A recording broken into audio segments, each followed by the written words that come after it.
we're here. I'm here. We're all here. Yeah, so, what were we doing? Right, we were... Okay, for one thing, we ended up finding the cat. So praise be to the cat. We'll probably see the cat today. In fact, we're actually going to go and see the cat. Hello, cat. You find a familiar orange cat, tail flicking. You sit on a bench nearby. Oh, right. Control. His collar still reads Pocket. Remember me? He seems not to hear you and yawns. He then stands and stretches luxuriously, seemingly ignoring you. Pocket quickly becomes distracted and tenses up, looking at the pond next to you. You follow his gaze and see happy ducks enjoying the weather. Pocket stares intently at the ducks, mouth slowly falling open. After a moment, he makes a small squeaky sound, almost like he's talking. The ducks, probably feeling watched, paddle away further into the water. Pocket looks at you expectantly, tail flicking.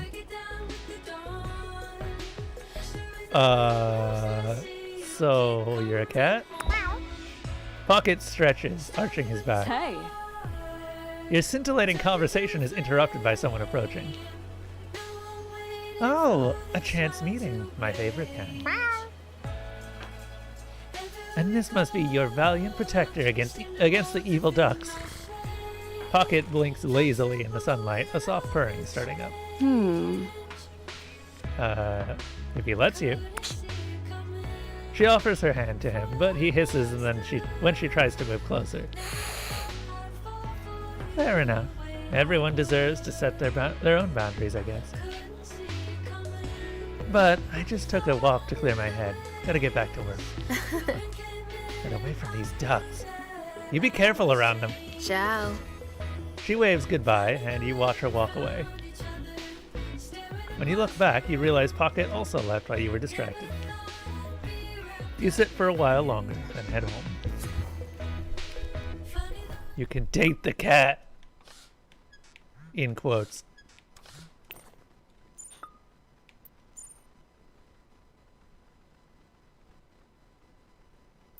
He's a good cat.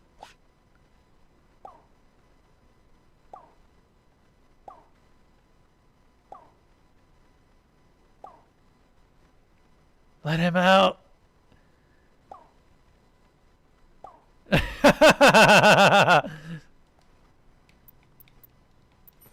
As a cat owner, this resonates with me more than I can say. Oh, actually, hold up. Let's see if we can craft some stuff. We did, in fact, get a whole lot of new recipes.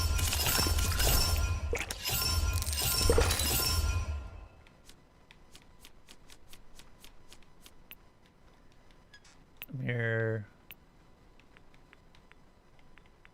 Maybe Senpai will notice me!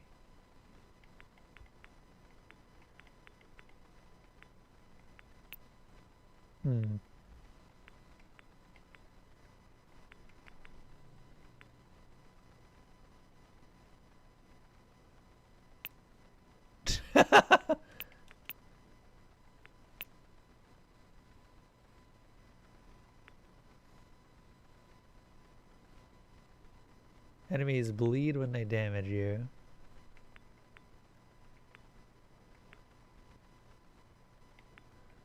The cultist Mitre.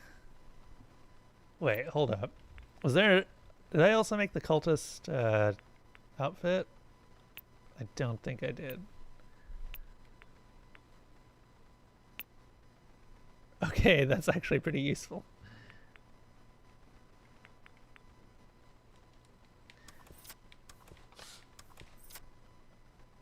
All right.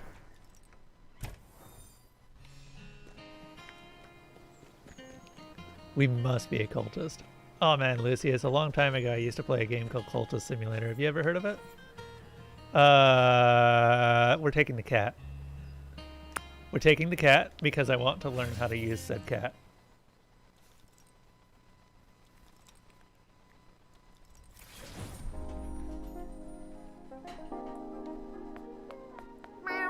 Yes! That's exactly what I wanted! I just wanted...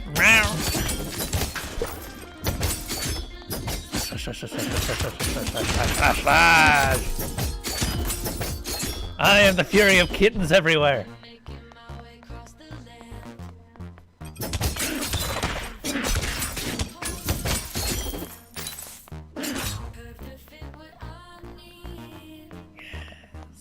I have mentioned it? Okay.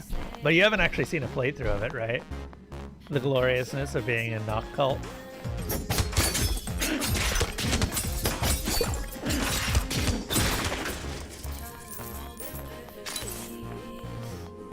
Oh, look at him, he's purring.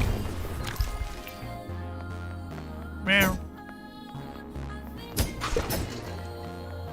I have to find all of the interactions with the cat.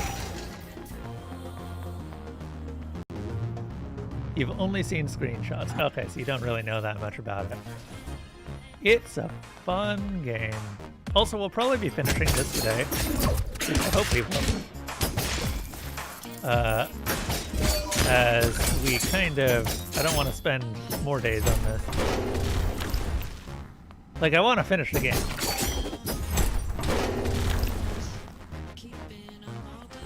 We're gonna do the dungeon once to see what the cat's like.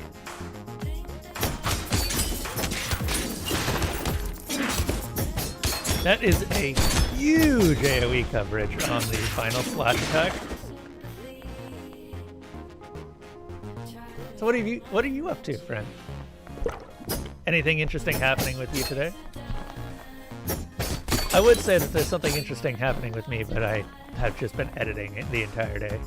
I'm not entirely sure if the edits are really worth the time that I'm investing in them. I do know, however, that I am investing considerable time in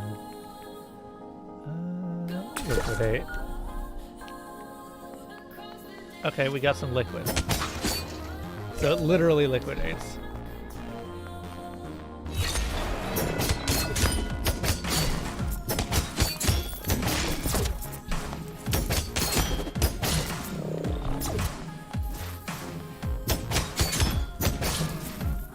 Meow.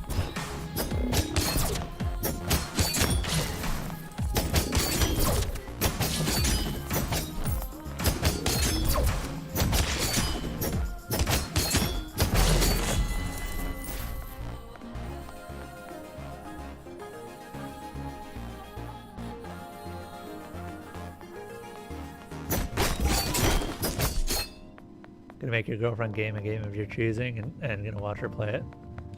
Game or stream? Or...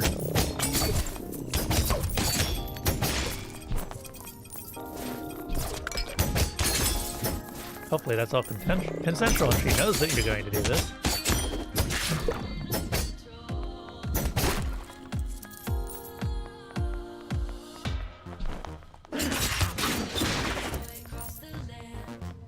Ah, okay, gotcha.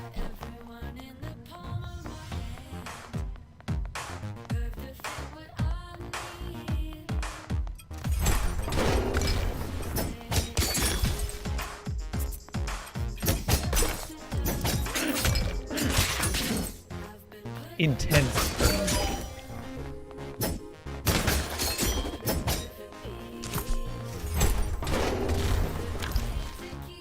Potted succulents. I like potted succulents. I've got two, actually 3 of them in my other room. Pocket takes a few tentative sniffs of the warm, summery night air. Yes. Teddy bear. Pocket gently sinks his paws into the bear's fur and begins kneading and purring. He yawns and stretches luxuriously, the envy of yoga teachers everywhere. Mid-yawn, Pocket pauses, strangely alert, fur fluffing. What is it? You look around and realize you sense something too. Someone is here. A strange man steps out from the shadows, eyeing you both. All right. You found me. Don't attack. I'm Vitas Varnas. I was just taking a break from the shop. But here, I'll give you a special deal. 2 fabrics for $10, basically half price. All right? Vitas Varnas strolls back into the dungeon. Pocket hisses farewell. Pocket does not like it.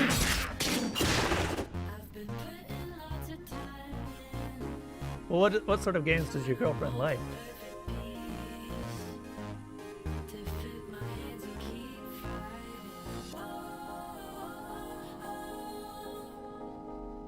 And are they games that you have recommended to me?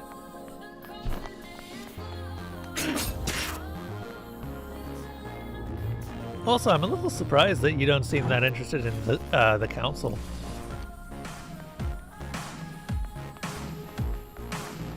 Do we want to go back up? Oh, I should have changed weapons. Oh well.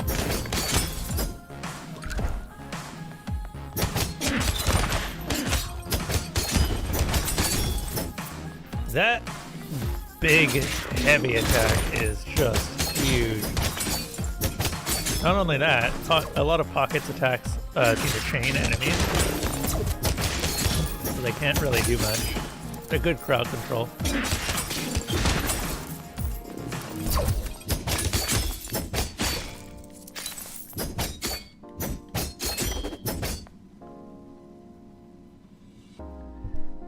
Just bought her some games.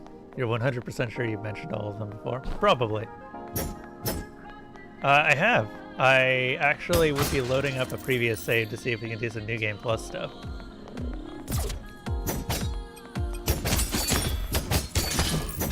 Also, I just noticed, does anyone notice the cat paw prints chasing me? I'm leaving paw prints behind. We are meow.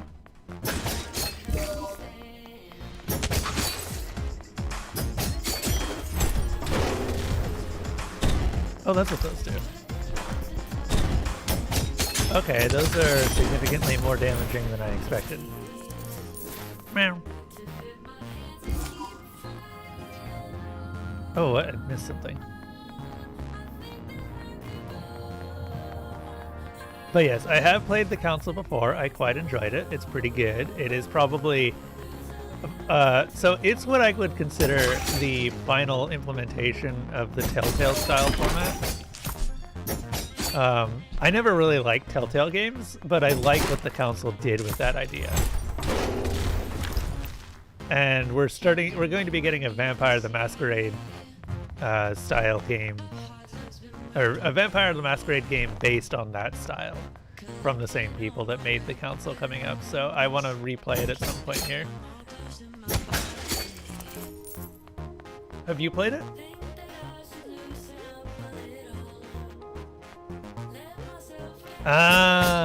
Is it mostly just the technical side of it that you're not a fan of? That's understandable. Bugs can ruin a lot of experiences. You find a more private part of the club. The ropes seem to keep the monsters away. Meow. Pocket curls up and seems to instantly fall into a catnap. In the cozy quiet, you soon find yourself also falling into a light snooze. In a dream, you smell something delicious. You reach out to find the source and stuff it in your mouth. You bite down into something juicy yet crunchy. You slowly realize it was a tasty mouse. You wake up gagging to find Pocket staring at you intently. You sent me that dream? Pocket tilts his head curiously, but doesn't answer. Meow.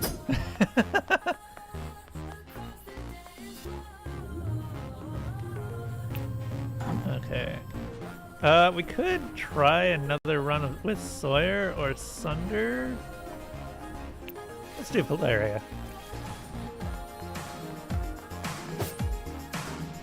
Oh my. This isn't really my kind of thing, to be honest. I hope you didn't do this for me. I hate the big public displays and convenient shorthand, you know? I mean, I do like romance. I just want it to be personal. Special. Just between two people.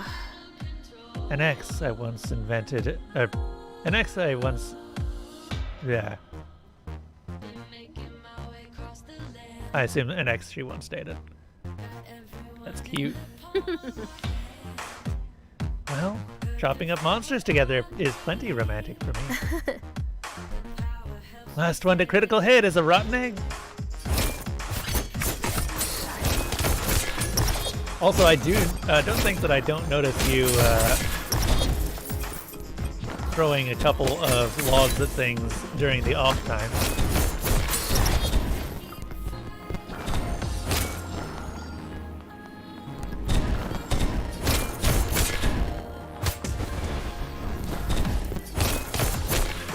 Oh my god, that does so much damage! Oh god, the levels are really catching up now. You're still waiting for Wolf Among Us 2. Are we actually going to be getting that though? For obvious reasons, you can understand my consternation about that.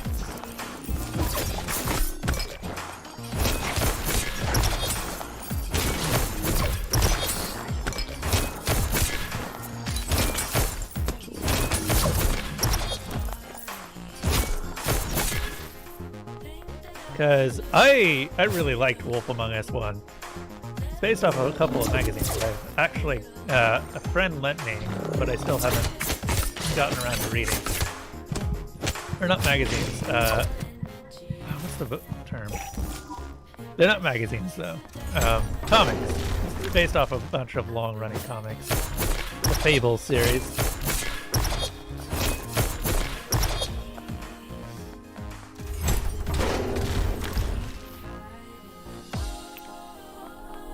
Yeah, I really need to get through those at some point.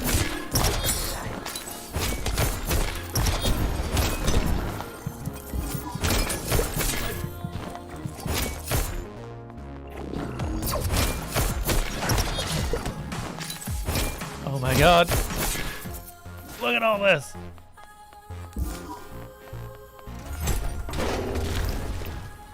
We definitely have a lot of damage with Valeria. She is probably the highest damaging weapon as long as you can get the confusions off.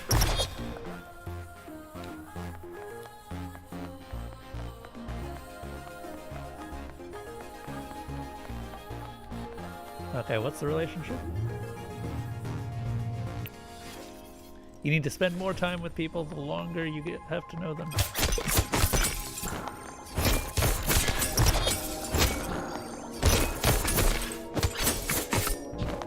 My main problem with Valeria is that she doesn't really have that much in the way of defenses. She's got the confusion, but it's not really a perfect crowd control.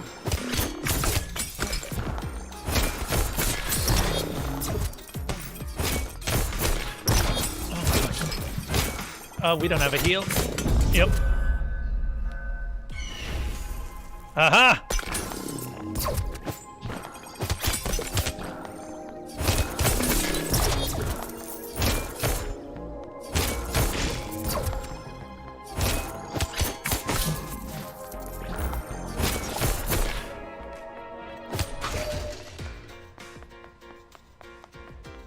I knew that one-time one-up was actually going to be handy.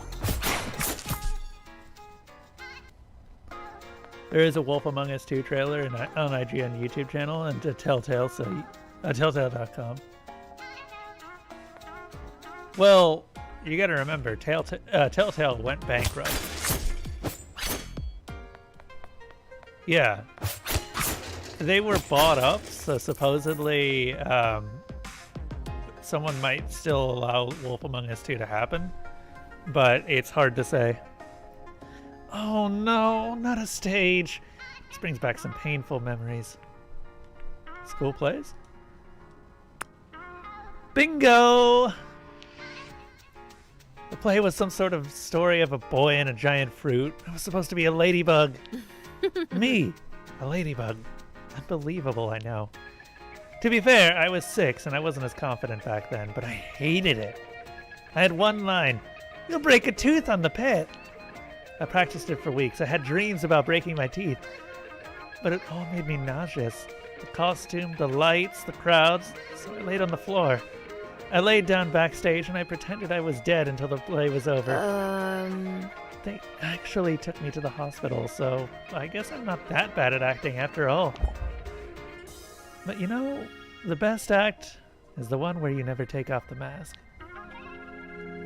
Do I have anything that we can give her?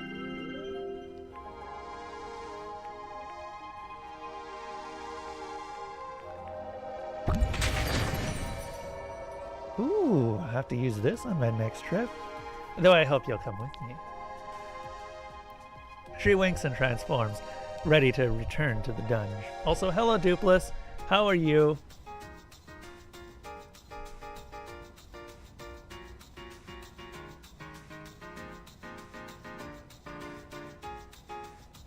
You were kind of happy the Telltale format games are being made by someone other than Telltale? Yeah.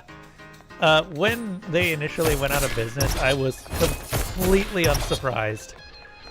Because they were not adapting their format in any way. And it was really obvious over time. It just... like, they weren't going to be the future for their own style. It just really became obvious really fast.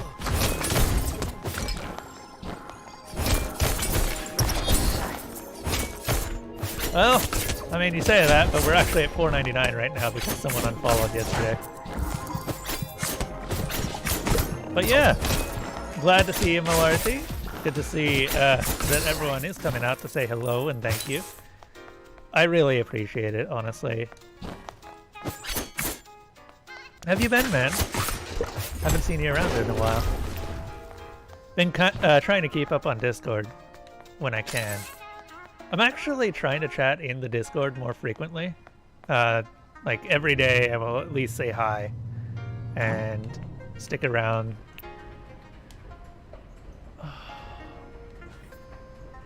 We want to do one more level with Valeria. Literally just one more kill would probably be all it takes. But we have 7 health. But yeah, 500 followers. Only took me... yeah. Let's not contemplate how long it took me.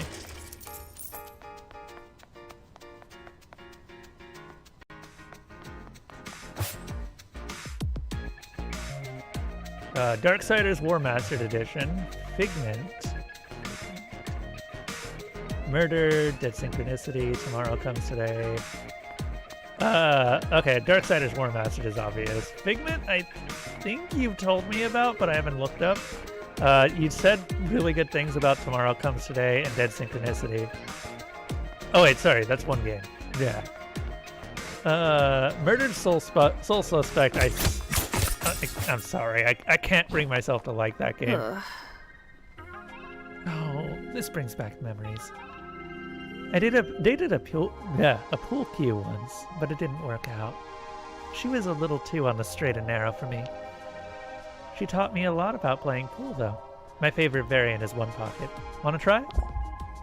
You hit the balls around, targeting a specific pocket. Valeria knows what she's doing, but takes it easy on you. Sometimes it looks like she wants to say something. Mm-hmm. I told myself I wouldn't overstep, but I can't help it. Here, follow my example. Valeria adjusts your stance and repositions your fingers on the cue, her hands soft on yours. She lets you go with a smile. You play a bit more, and your aim seems to have improved. That's better. One pocket. You kind of got into a disagreement with Gravity in a rock quarry a few weeks ago. Your hands are a bit of a mess. Oh, jeez. Are they... so, has it been really painful to type lately?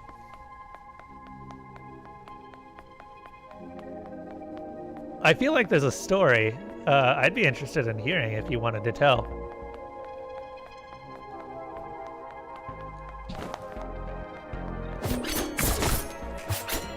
Unfortunately, I don't get out of the house much, so stories like that are rare for me.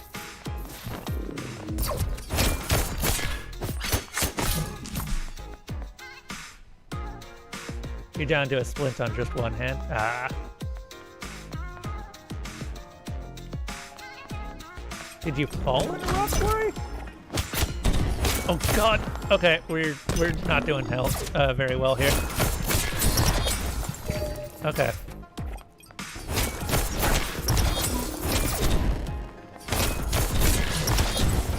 There we go. Just barely. I need to remember to use the zines, because I keep picking them up. We got $273 now. Dungeoning is a very profitable venture.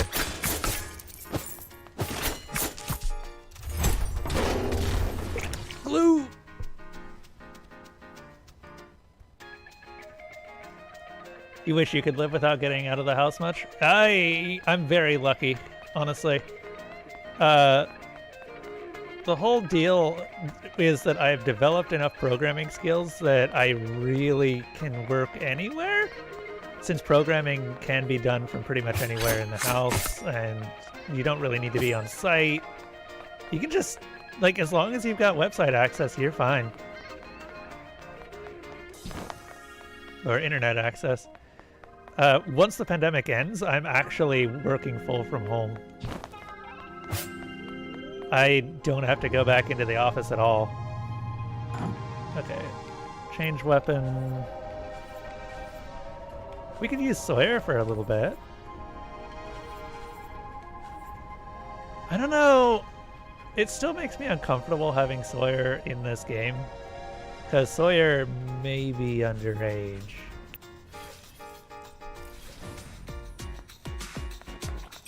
Definitely still in college, at least.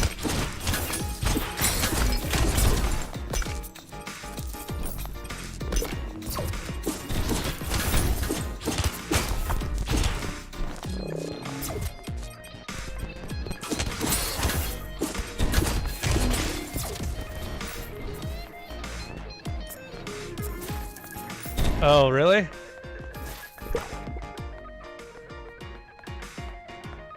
They're a good NB.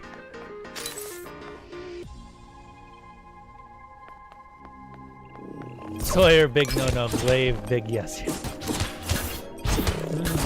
Well, okay. We can look into that. Yeah, I wasn't sure, and I didn't really want to look into that too much. So I just was kind of avoiding Sawyer. Definitely the broke college student type, though. I remember being a broke college student. Oh, fancy. So this is where all the high shelf liqueurs went. Right, this is his bar. Weird not to have a dance floor, though. Seems like it'd encourage way too much talking. I mean, I love talking with you, of course. But most people aren't worth the time. Yeah, I hate that. Exactly. Life is for enjoying the moment, not the analyzing. And certainly not the weather reports. Even if I lived for 500 years, I wouldn't want to waste any of it on chatter. But I love spending hours dancing. Or being your weapon. I figured. Top shelf? I didn't know you were a drink snob, but I'll roll with it.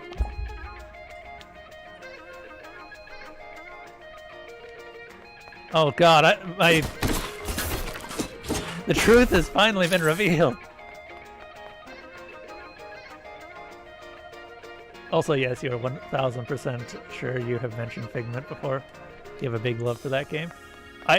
Yeah, I definitely feel like you have, but I don't remember anything about it, which really bothers me. You're not a fan of Sunder, Malarthy? Have you seen this game before? I'm also not really a fan of Sunder. Eventually, I just told him that we can just stay friends. He's a bit too forward for my taste.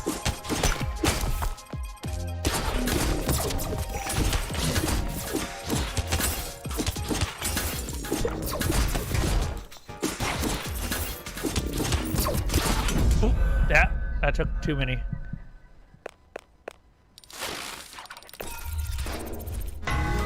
So, at this point, it's less love and just, you know, friendships.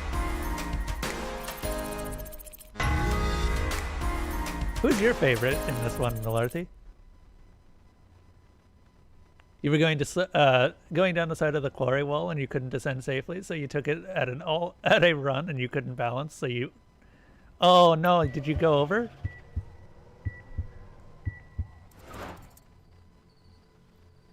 We only have eyes for... Well, I don't know, man.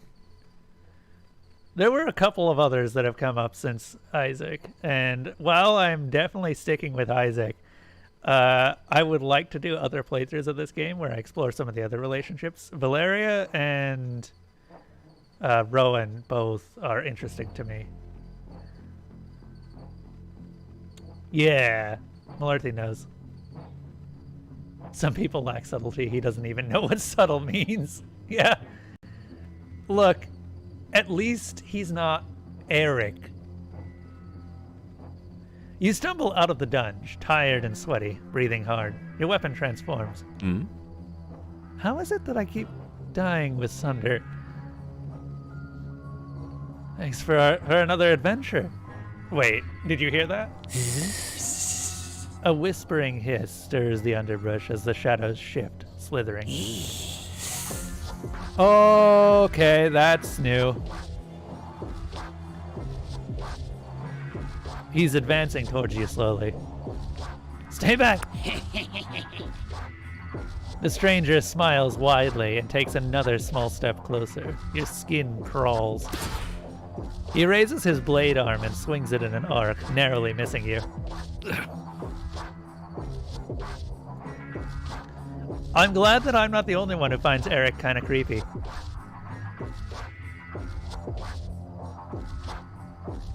I don't like the look of this dude, Kim. Let's get out of here. Be safe, kitty. You split up and run into the night. It doesn't seem like he follows you, but you still lock your doors behind you quickly when you arrive home.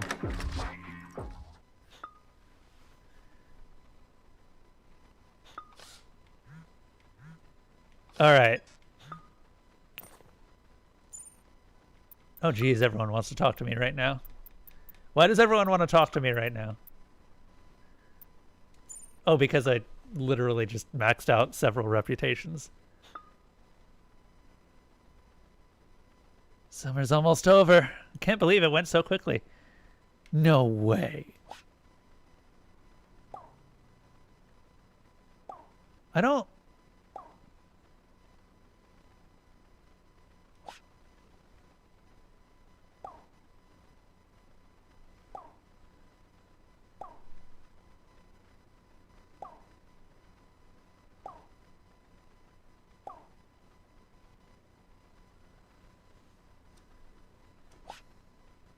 We should probably visit Eric.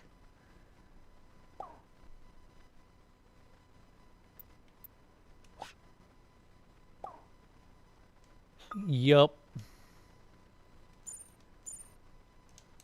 I've been avoiding Eric for the entire game. Like, I've never even gone on a date with him. Past that first one.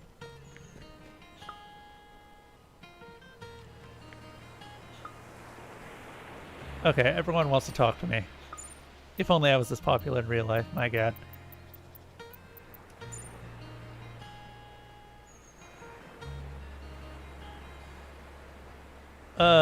We will see in a moment. Ooh, Paradise Lost Cafe.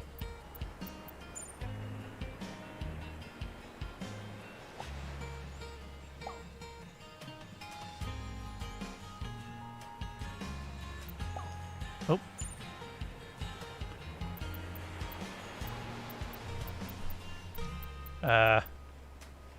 Shit. What did he say?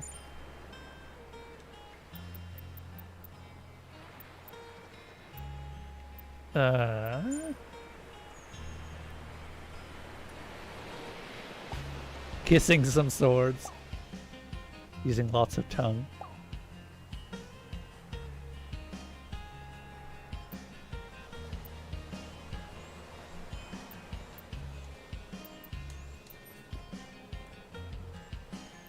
But yeah, Malarty, I take it that you've played this yourself?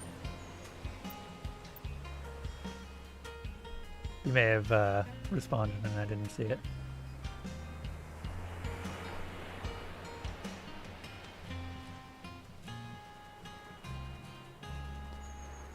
You have not played it, you've watched others play it. How many times, though?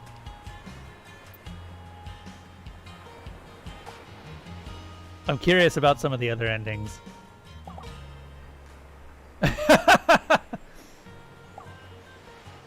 Oh, God.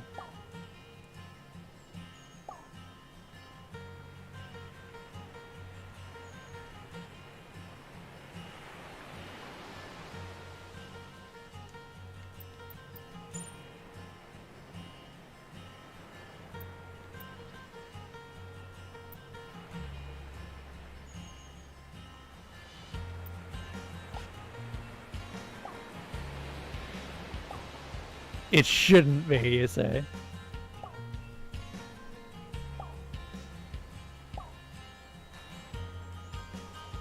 Alright.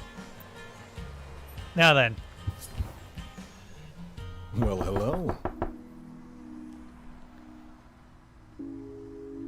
You meet Isaac outside Brooks Associates and knock on the door.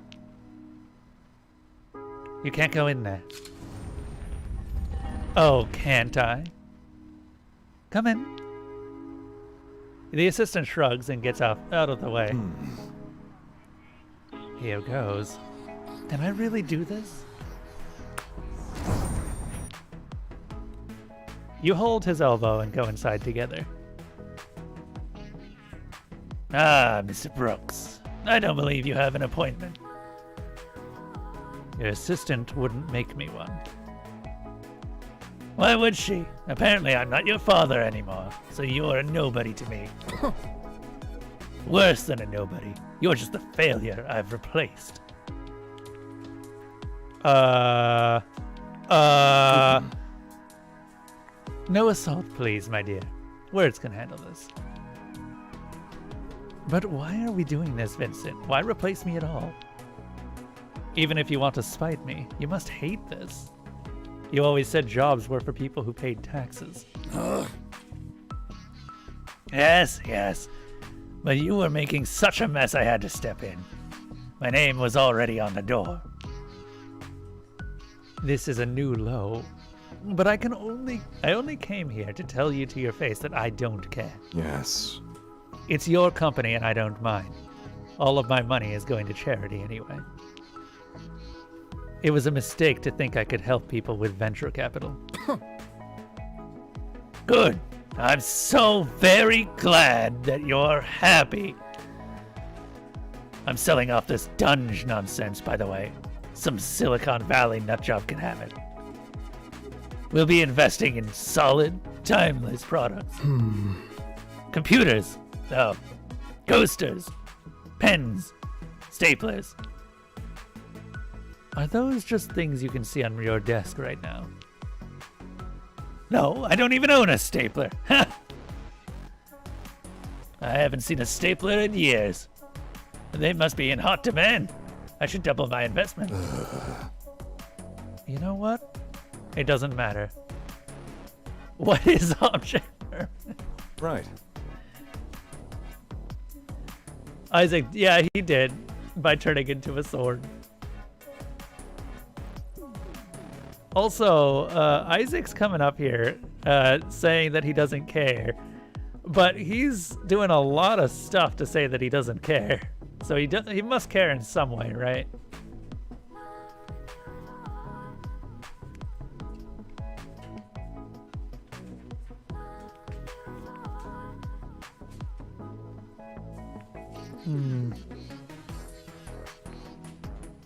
I'm not gonna spit on his dad.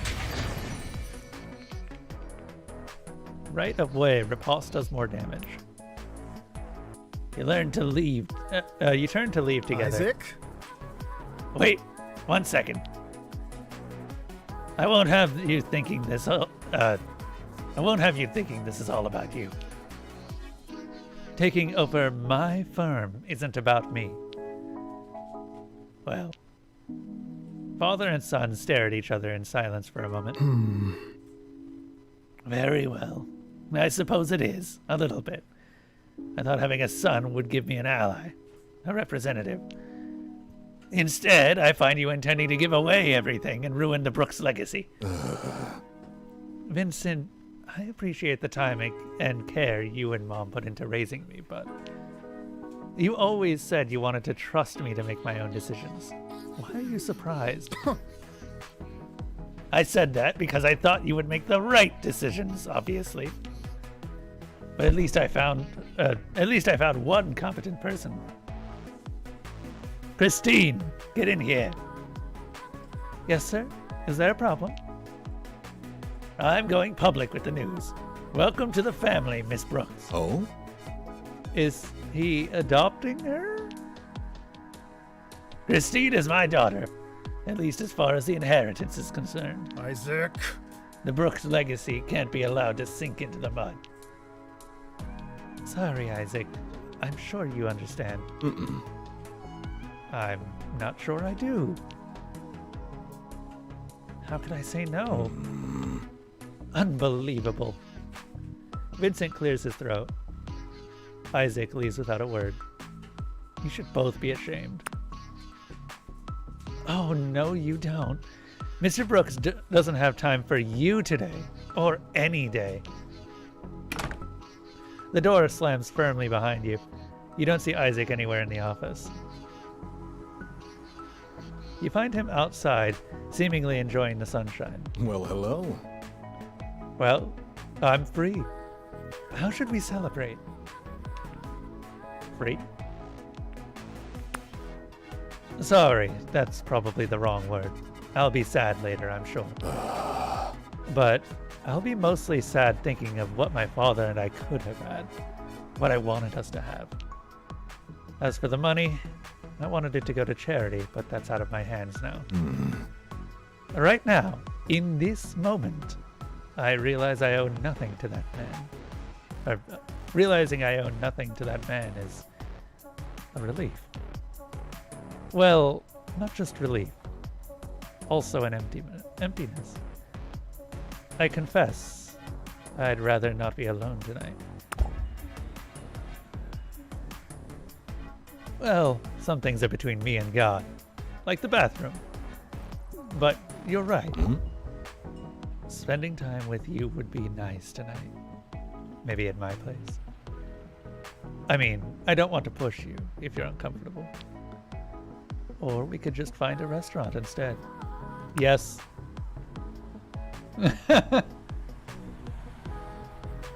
Isaac leads you home, warning you that it's a mess. Eventually, you drift off to sleep. This is a mess. What? Isaac, what do you consider a mess? Apparently this. In the morning, you wake up and he's already dressed. I have a fencing class to get to. Can't be late. I know we didn't talk about my father much, but you were still a great comfort to me. Thank you for the wonderful evening. Look at the position of those books. The laptop screen is open. My God. I am so happy that Isaac is happy.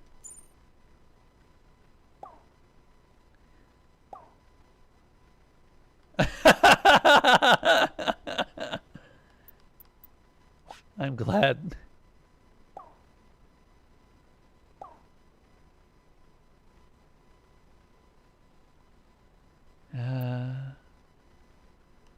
All right. We got a couple more dungeon brawls to go through.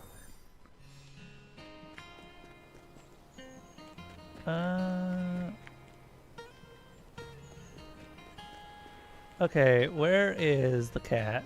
We also have not dated the pop idol at all because he's not really my type.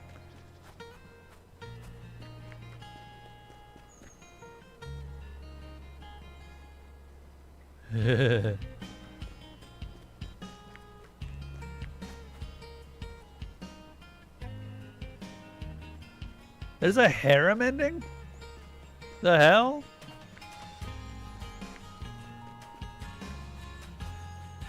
Look, I'm not really that poly.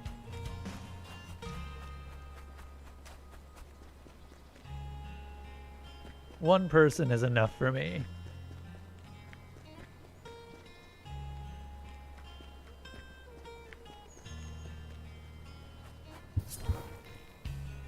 Good day. You find Rowan pacing back and forth, distressed. Futtore. Was it a demon, perhaps? Or a vengeful spirit? This has never happened before. Maybe I drove him away. I have been difficult lately. Yeah, one person and one cat.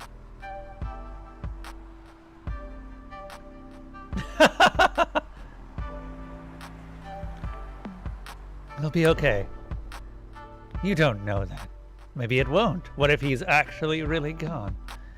I just lost Alice. I can't stand to lose him too. It'd be more efficient to split up and look, but I don't want to be alone right now. I don't want to be alone ever, really. That's why I got a familiar in the first place. The mountain? Yes. Yes, then we'll have a good view of the town, and our voices will carry further too. We have no time to waste. You trek up the mountainside, looking for Crowley. Crowley! Only the breeze blows in response. Rowan grits their teeth, clearly gathering resolve. If he really is dead, then I hope it was swift and painless. Don't think about that yet. Facts. Denial won't change reality. I must know the truth. Let's just keep looking. I do have 2 cats and no people. Wait, Malarthy, have you seen Bart? Have I introduced you to Bart? I forget if you've been around during that time.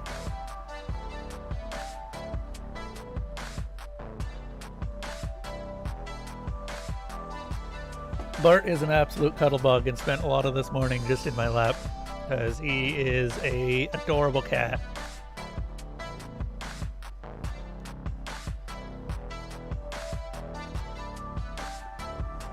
We are definitely adopting that cat, though. I don't care what the original owner says. That cat is coming home with us. That cat is adorable. Their hands ball into fists as they charge downhill. You follow, unsure what to say. Crowley! There's no sign of the raven. The seagulls play in the wind over the ocean. Crowley, you idiot! Where are you? When I first bound Crowley to me as my familiar, he was just a fluffy little chick. I knew I'd probably outlive him, but I thought I'd have more time. It's only been 6 years. Don't give up yet. I'm not. I just am not sure what else to do. Never mind. Anyway, I tried, but he's gone. Either on another plane or doesn't want to answer. Rowan wipes at their eyes, clearing their throat as dusk gives way to night. A familiar woman approaches from down the beach, looking worried. Hey. Hey, Kim. Rowan. Oh, damn it. Didn't mean to do that. Everything's under control, Mandy. Kim is just helping me look for Crowley.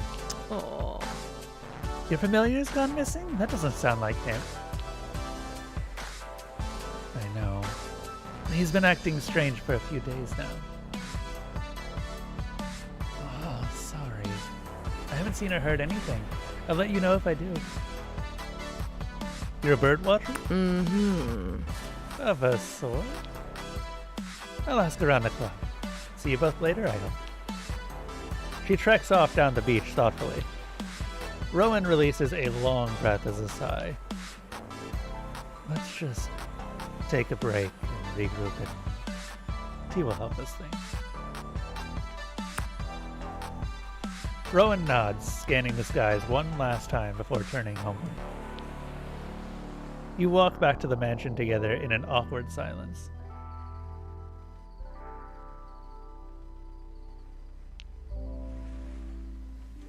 Rowan closes the door behind you and hesitates, brow furrowed. Ugh. Do you smell that? It's like a tea is brewing already. Nevermore. Oh, we found him. What in the name of the goddesses are you doing here? I've been looking everywhere for you. The raven looks away, coughing. Nevermore. Crowley flutters onto Rowan's shoulder and starts softly preening their hair. Well, once was enough. I'm not forgiving you that easily, though. I was very upset. Rowan turns to you. They still seem emotional, but you notice their shoulders are more relaxed than before. Thanks for all of your help today, Kim. Without you, it would have truly been a nightmare.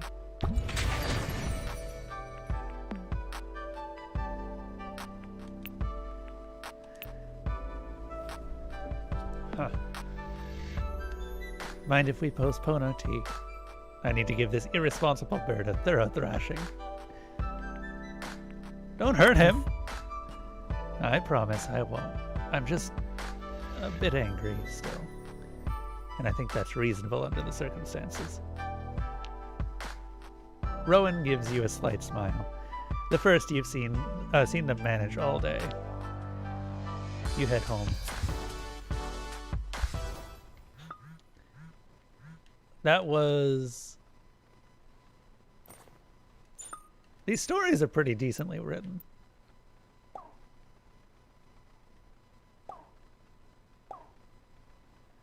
He's bonded with good old Roosevelt.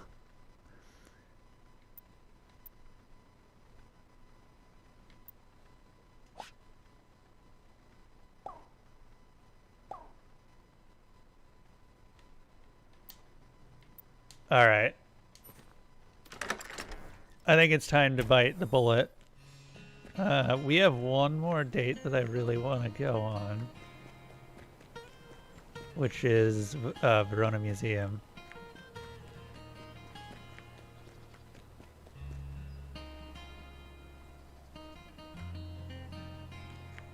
There's a whole world.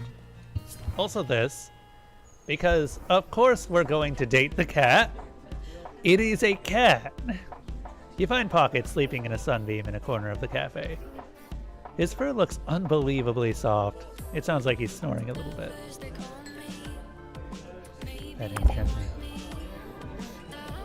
You lightly stroke his back. His fur is as soft as you imagined. Pocket begins purring gently under your hand. Olivia approaches. Hey! Oh, hey, Kim. Who's your friend? Wait, that cat doesn't work here. At the sound, Pocket wakes up with a jump and turns, biting your hand. Ow! Huh? Oh, he was so cute a second ago. It doesn't look like you're bleeding. Pocket glares at Olivia. I love cats, but I wouldn't pet strays. It can be very stressful for them. He's not a stray exactly. Well, he hangs out around here, but I guess he has a collar. Someone must love him. Yes, I do. He's my cat. I wonder what he's doing out here. Pocket licks his paw and rubs his face. Aw, he's having a little bath. That's the cutest. Pocket stops licking to glare at Olivia. How does a non-binary samurai kill people? I feel like this is going to be a horrible pun, but I don't know. How does a non-binary samurai kill people?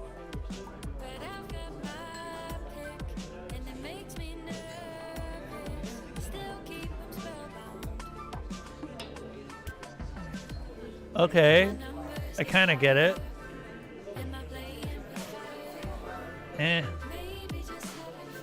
Could have been better. 3 out of 10. I sort of expected something more impactful. I'm sorry, Millarthy.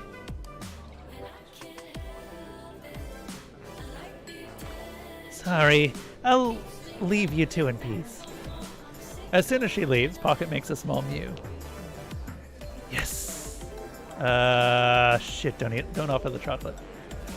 Okay. You stare into his big yellow eyes. He stares right back. You stare until it seems like you're almost falling into another space and time. Then he yawns, breaking eye contact, and you remember you're in a cat cafe. No appreciation for art. Oh, God. You're gonna call me someone who doesn't appreciate art? I'll have you know that I sometimes visit places with art and paintings. You know, actually, as soon as this whole pandemic thing finally blows over, which I'm really hoping it actually does, although at this point I'm not entirely sure.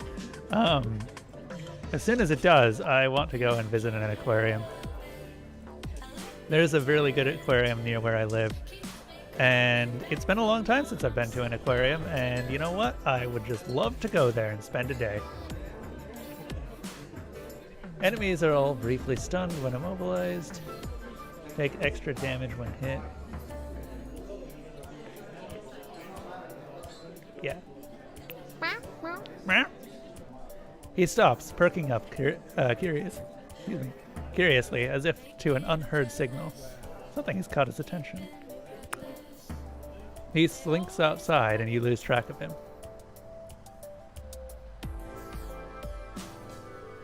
And, I mean, if people had actually followed CDC guidelines, then it should have ended earlier this year. But it didn't, so here we are. 1 year after it started. Actually, more than 1 year now.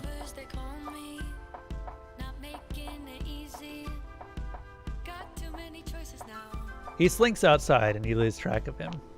A few minutes later, you hear a cacophonous racket of hissing and growling. Pocket sprints past at lightning speed. A rough-looking street cat steps out of the alley, looks around, and goes back inside. Yeah. I don't know. I'm definitely one of those people who at this point is just frustrated with the situation. And I don't think that I'm alone.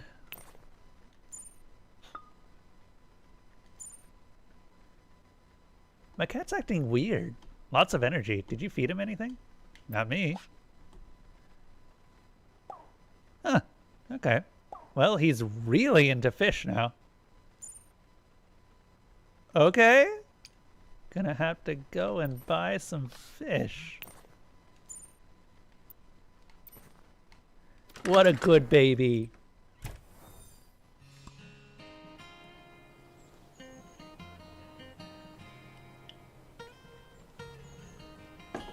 Okay, Malarthy. What's 7 like? Since you've seen this before, you can give me a good answer. I'm trusting you here.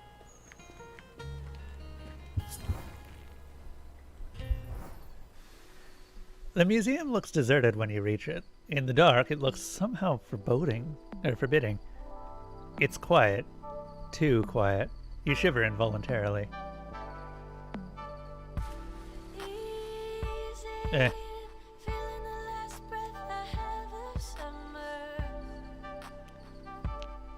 Maybe that's why you nearly jump out of your skin when a hand descends on your arm.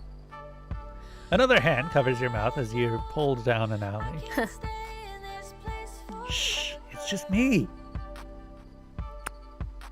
The Roses of Venus have been doing graffiti for years. I've been doing this for years. You're in good hands. I promise this is going to be fun.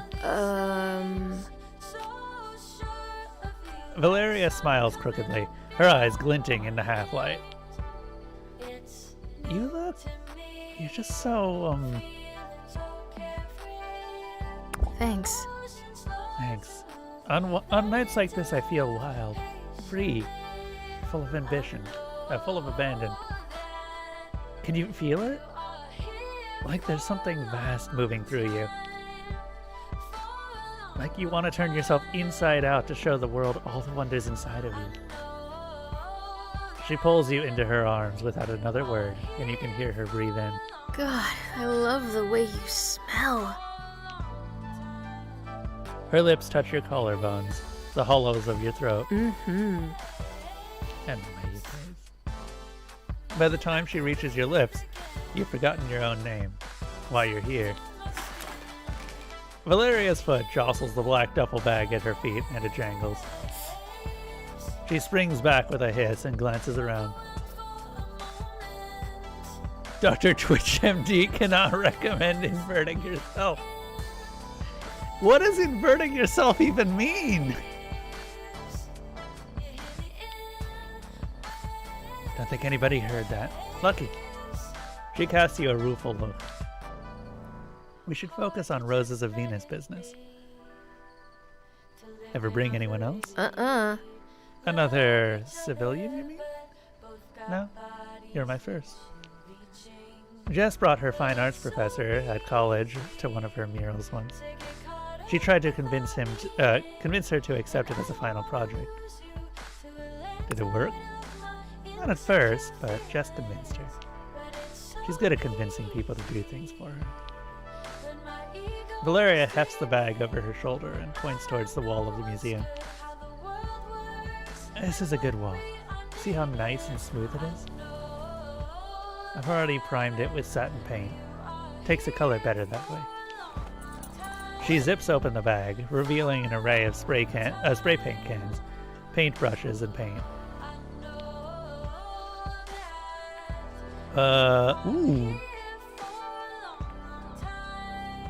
Huh? Purple's royalty. But it's more than that. It's mystery. Maybe even a little bit magical. It's also the color of corruption. It is fun thing about color connotations. Most people see purple and they see it as sort of a link to magic and corruption.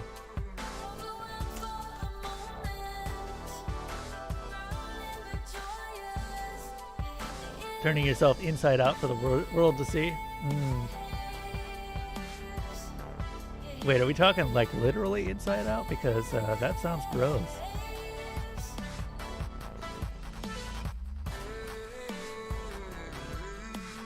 That also sounds like most people would not survive that process.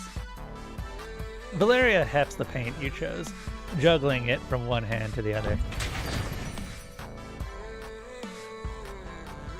Impatient. Can attack in the middle of a roll. Her face is thoughtful, almost preoccupied. She turns to look at you, and her eyes. For a moment you feel almost alone, as though Valeria isn't with you. As if the world around you is tissue thin. Beneath it somehow blazes with color. And just as quickly, the moment is gone. Huh? Did you feel that? Her voice sounds shaky. You're not sure what your voice will sound like when you say, yes. I wish I could say that's never happened to me before. But right now, we have a job to do. She marks the surface of the wall, dividing it up into two halves, then quarters. After a moment's hesitation, Valeria hands you the paint can. You're my muse, aren't you? Paint something. Let the wall speak to you. That's what I do. You take a deep breath and lift the paint can in your hand. When the sound of sirens tears through the night air around you. Oh, shit! She grabs her bag and your free hand and begins to run. A voice hisses softly from a nearby shadow. Psst! Valentine! Over here! This way! Huh? Jake, what are you doing here? There's a gold in them there hills. What did the non-binary prospector say about that? That's a good one. That is a good one. I like that one.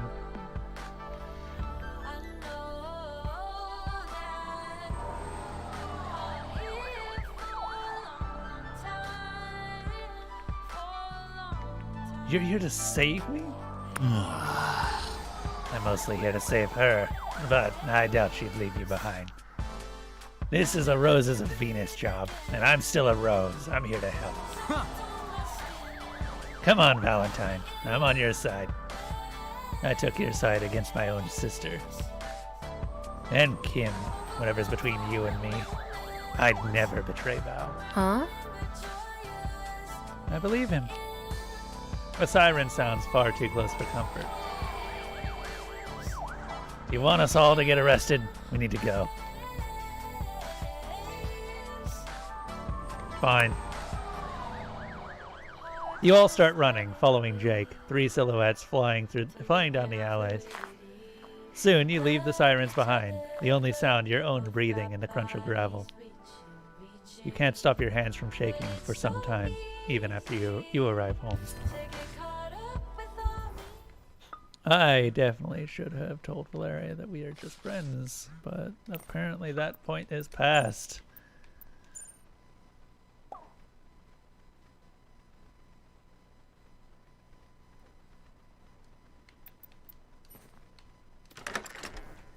would prefer to break that off, honestly.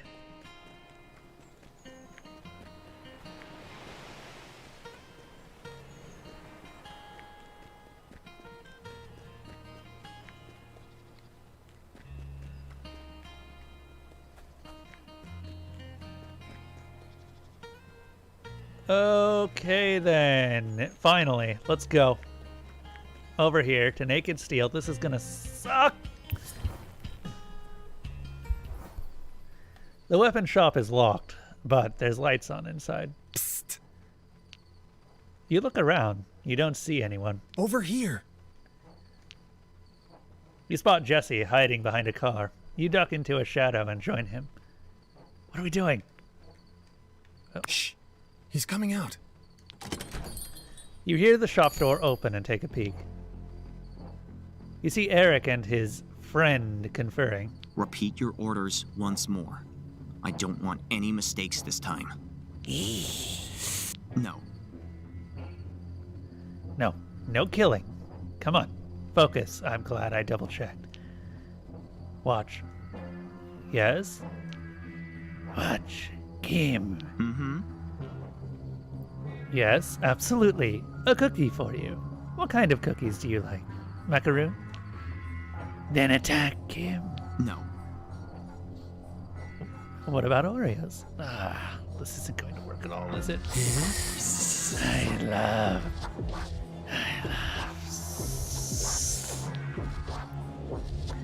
Yes, I know you love me. I created you. It's only natural. Oh my god.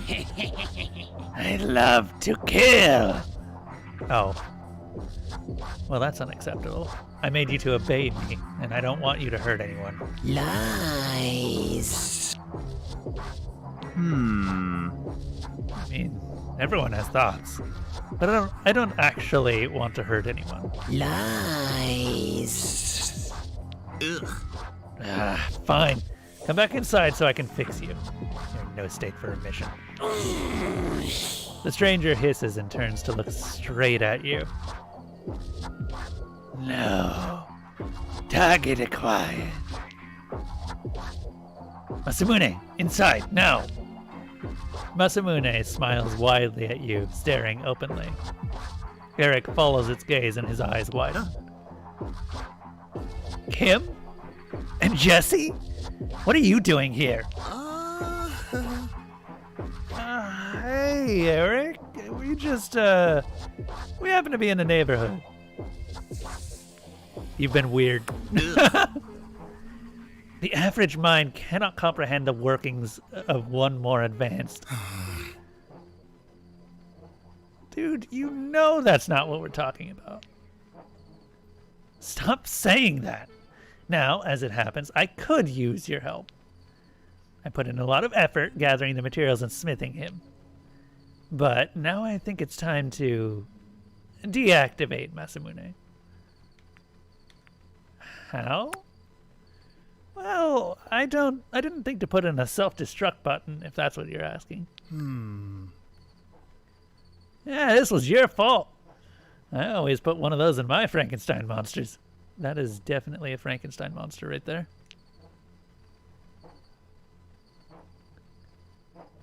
Surprised Eric is also quite good? Yeah. You're not wrong. Also, hold up. I'm going to check something on the bot real quick. I made some adjustments recently.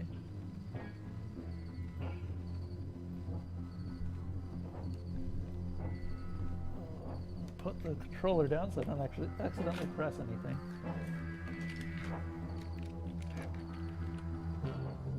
Hey! Look at that! Rolls are working. Malarthy. Malarthy, you are now a viewer and a VIP. Look at that.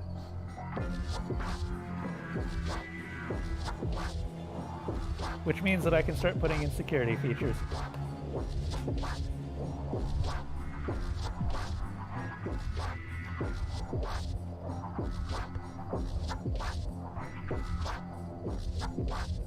The genius takes time. I have a smithing technique that'll make me rich that year. I knew there'd be kinks to work out in the design, but I thought they'd be the sexy kind of kings. I had hoped it wouldn't come to this. Sorry, old boy. Eric pats the monster's shoulder awkwardly. The katana creature continues staring at you hungrily, shrugging away Eric's hand. So now you want us to kill it? Or him? The thing's attention snaps to Eric.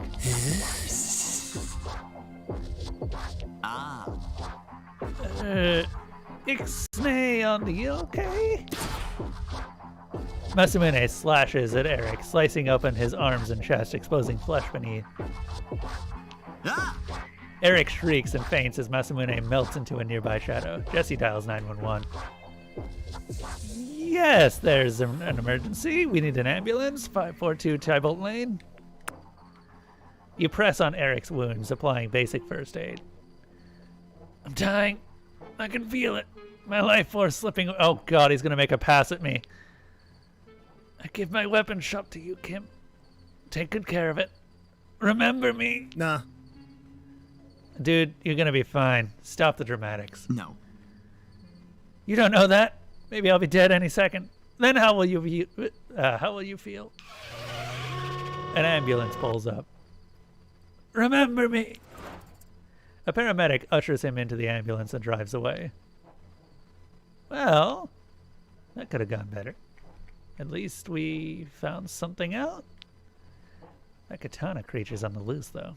We better be careful until it's found. Why did Eric want it to watch you anyway? He's a stalker? Ugh, I guess he is, isn't he? Jeez. Disturbing. Well, you don't have to interact with him anymore. He went way over the line. Keep yourself safe, okay? And I will too. Except the dungeon, I guess. That's just work.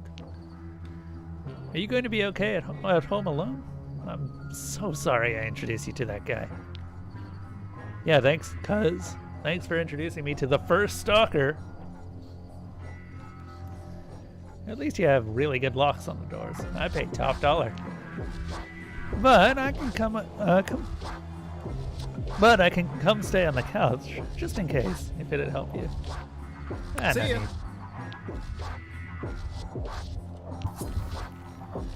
Well, that was disturbing. You feel your heart leaping up into your throat, thudding, urgent. You lock the doors firmly and then double check and lock it again to be sure. Your head feels cloudy, foggy, with thoughts that leap ahead of you faster than you can catch them. You saw Eric get attacked. What would Katana do next? What is he capable of? No answer comes to mind. No answers come to mind. Only questions. You putter around and waste time until the clock says you're ready. You really should try to sleep. You lie down reluctantly, bracing yourself for hours of tossing and turning. You take a few deep breaths, curling up into yourself. Eventually, you fall into the darkness of deep sleep. In the morning, you find Jesse anxiously scrolling on his phone. Hey, cuz. Sorry I let myself in. There's a bit of an emergency. You might want to sit down. Oh, you're already sitting. Good. So nobody's answering their phone. Isaac, Sunder, Valeria, nobody. All my weapon friends are weirdly silent this morning. Fuck.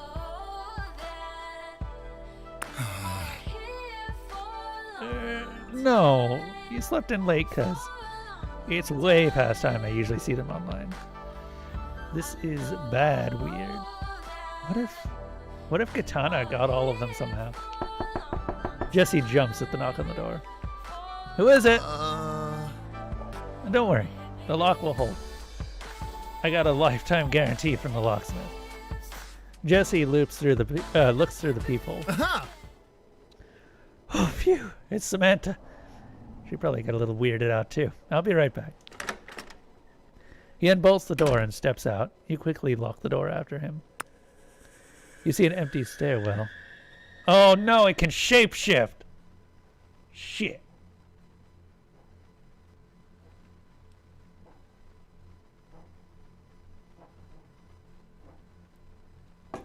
Be nice to have an actual real-life vampire on my side right now. You realize, despite all of your striving, you're alone. Everyone is gone. Maybe forever. How do I fix this? You remember all the times you pushed someone away or made yourself less likable. You laughed at the wrong times. You asked the wrong questions. You were too quiet or too loud. To fix it, you'd have to become a totally different person. Is that even possible? You hear a hissing and jump to realize Katana is standing next to you with a smirk. I can fix this. You grow in power and strength as you decide this is a fight worth having. A fight worth winning. Katana shrinks back from your newfound resolve. You rush to meet Katana and demand answers for your missing weapon friends. He melts into the darkness. You chase him for what feels like a long time until you're panting with exertion. You wake up with a trace of sweat beading on your back. Was that just a dream? Through a series of pinches, you determine the dream is over, and you're really awake now. Probably. You see, if Eric was less creepy and had more of this clown energy, he might have been a likable villain. Yeah. Right. You take a deep breath and feel a clarity thrill through you from scalp to fingertips. You take another deep breath. Whatever happens, you're ready.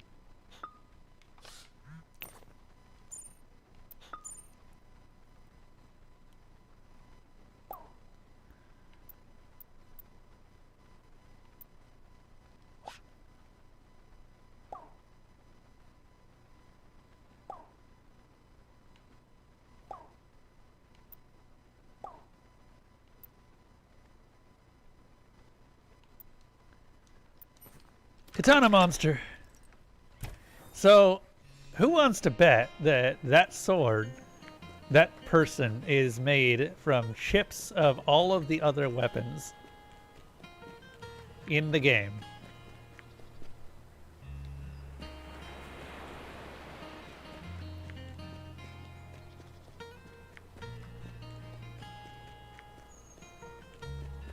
Because I'm betting that's what that is. Eric kidnapped all the weapons, took little chips off of their weapon form, and then used those chips to make Katana. That is disgusting. It is literally a Frankenstein.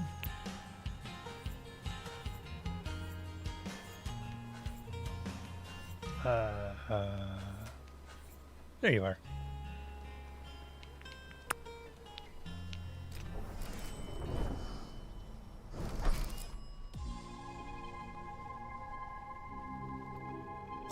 Ale. Hold up, bot just died.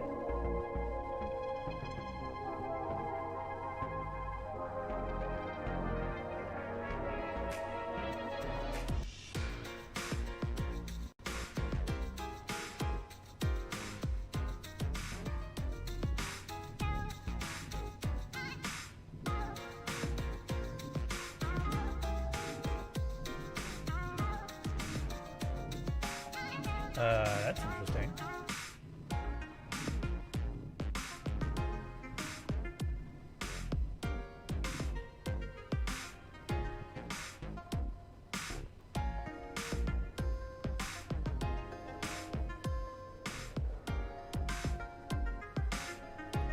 Hold up. Well, it's a bit broke right now. Give me one moment.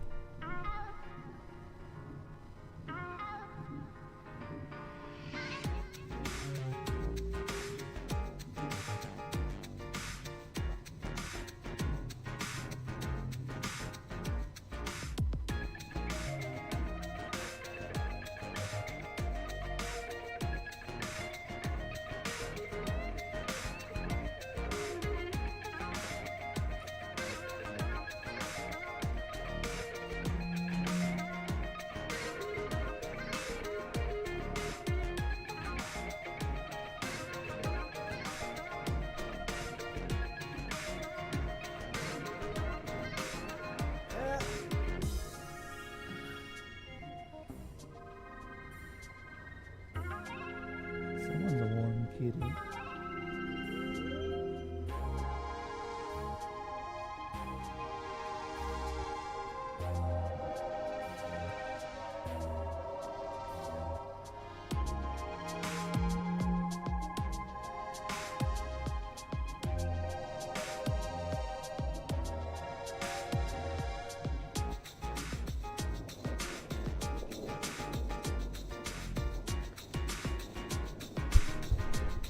By the way, Malurtha, you'd be so proud of the new Salaman bot.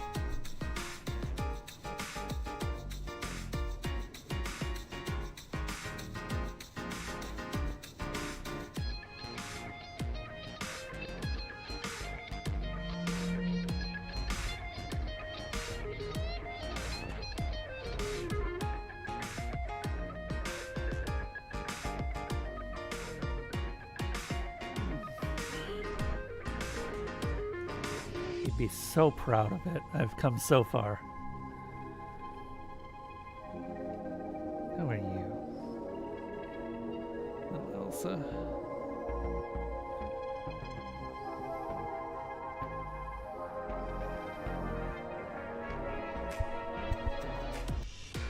All right. Anyway, let's continue.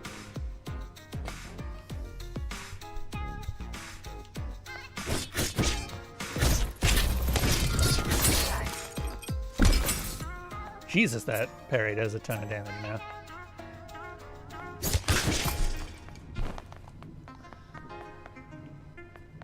We literally just started, dude. The Kigurumi.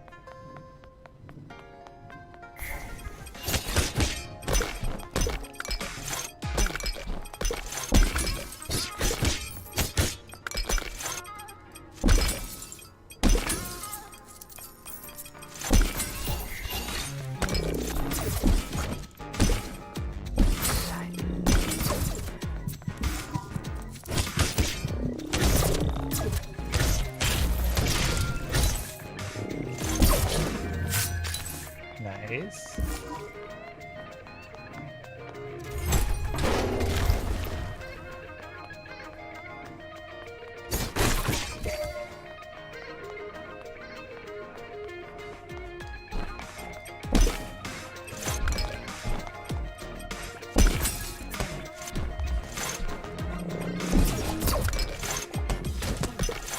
Oh my god.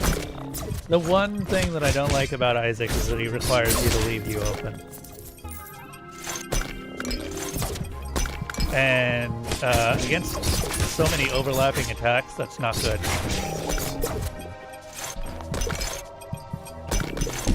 Like, come on.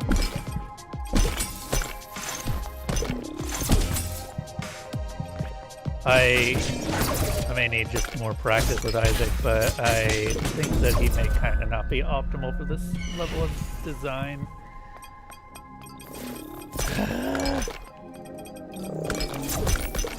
Especially against these cannons. He doesn't do enough damage for the cost of a riposte. Unlike Valerie, who actually does offset her costs.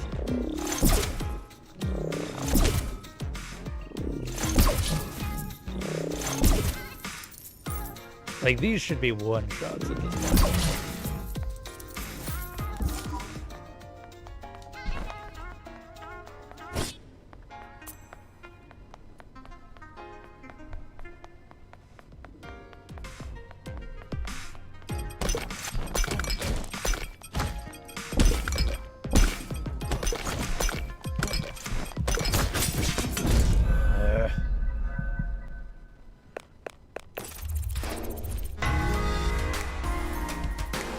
Also, what are you doing?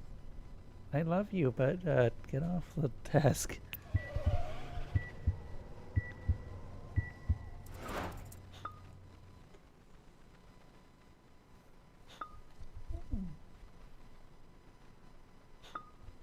What you doing? I mean, yes, Eric, I wouldn't care.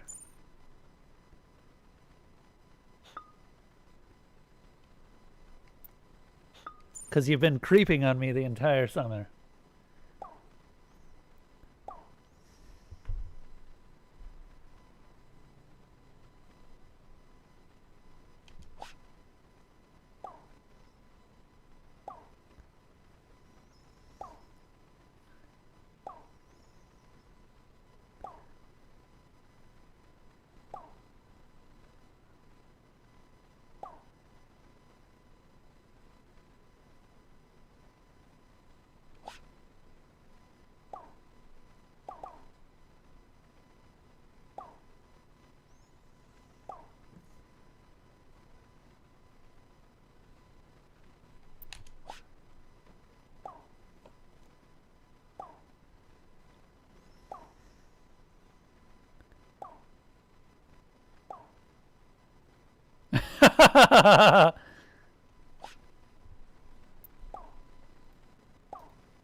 Wow.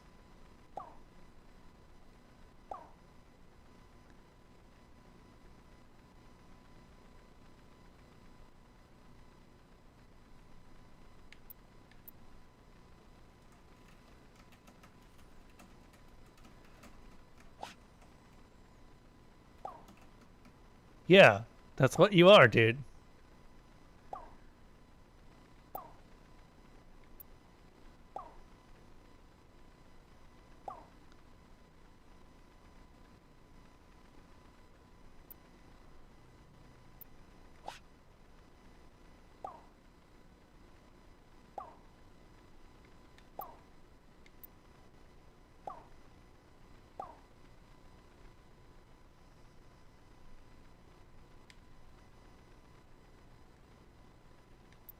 Hmm.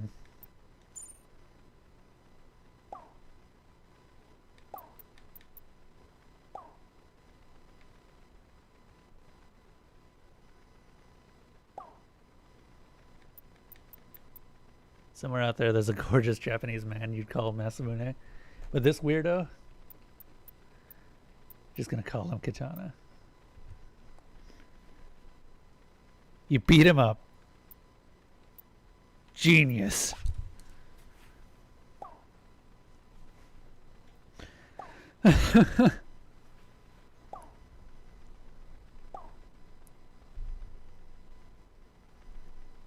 Blacksmithing magic. Wow. You know magic?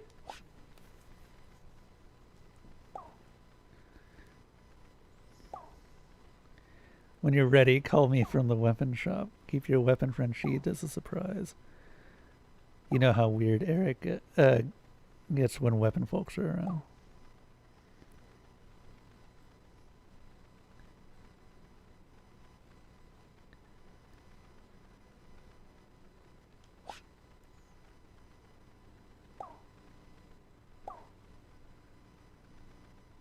Okay.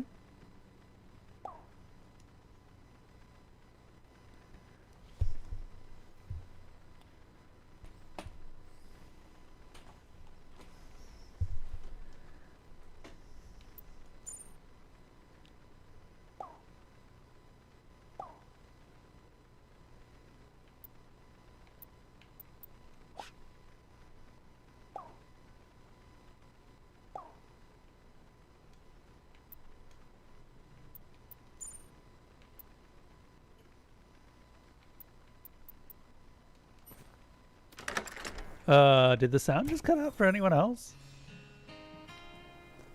Yeah, the sound just cut out. What the hey? Hold up.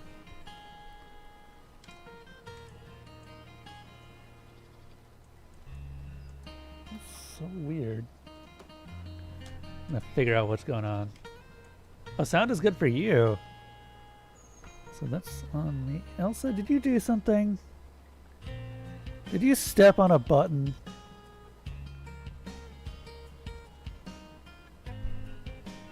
Hold up. Elsa stepped on a button.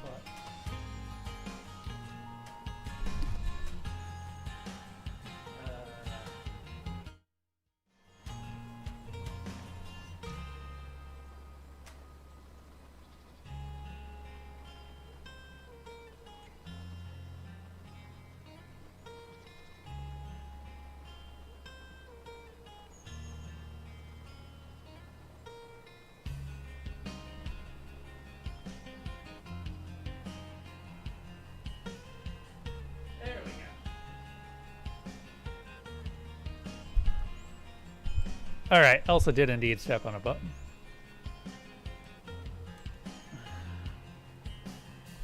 Much better. That's the wrong controller. This is the right controller.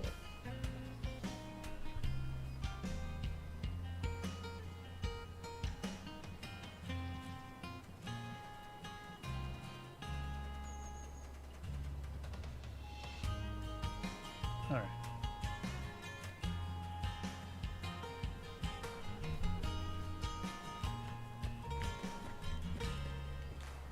Elsa, what are you doing? She's such a good cat, but she really, really wants something right now, and I don't know what it is. She's getting all the pets. Getting so many pets, aren't you? Okay, we gotta do a lot of dungeon stuff, since it looks like we've got the end game going here. And I've gotta get good with our best boy, because apparently I've been slacking on my parry skills. So we're just gonna spend a couple of times. A nightclub lounge suggests a fear of intimacy. Interesting. A fear of intimacy, you say? Seriously, this should be doing an instant kill.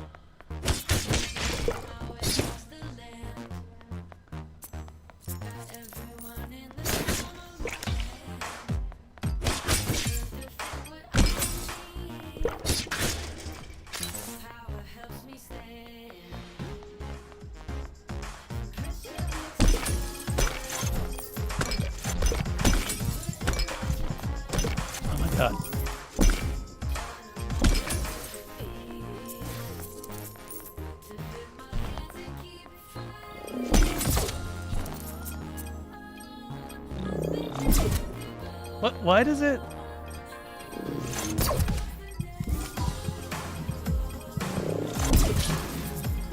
What I don't get is why it will sometimes turn me around.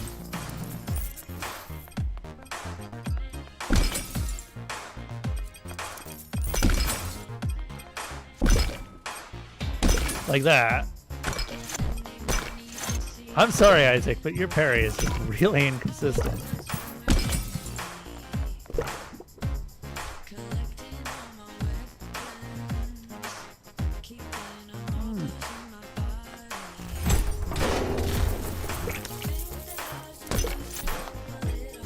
In fact, you actually have to be facing the enemy when you parry them too, otherwise it doesn't do anything. It isn't really great.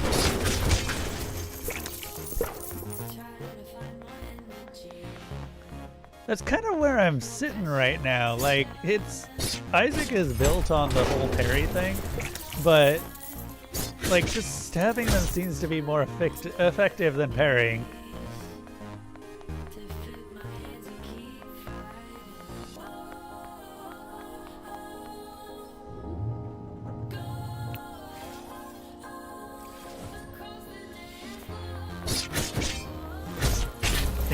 Built on having a... Well, let's take a look.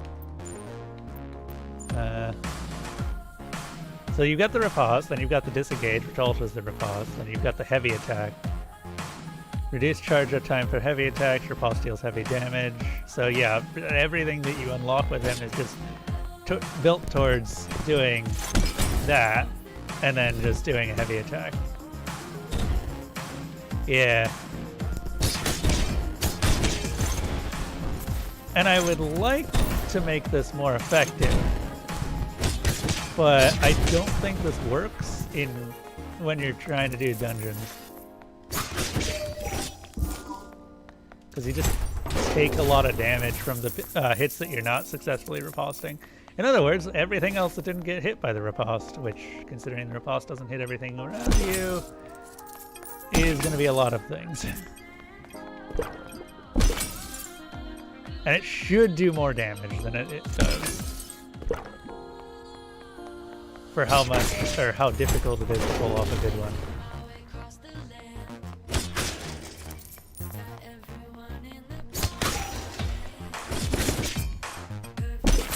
Like, I like parries in games. I parried my way all the way through Dark Souls and enjoyed the crap out of Sekiro because it was primarily just a parry game.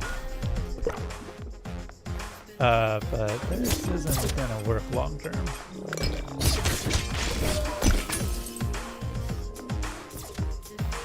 Does he have upgrade? Does his upgrades have variants that are less riposte focused? Nope. Well, as far as I've seen, at least.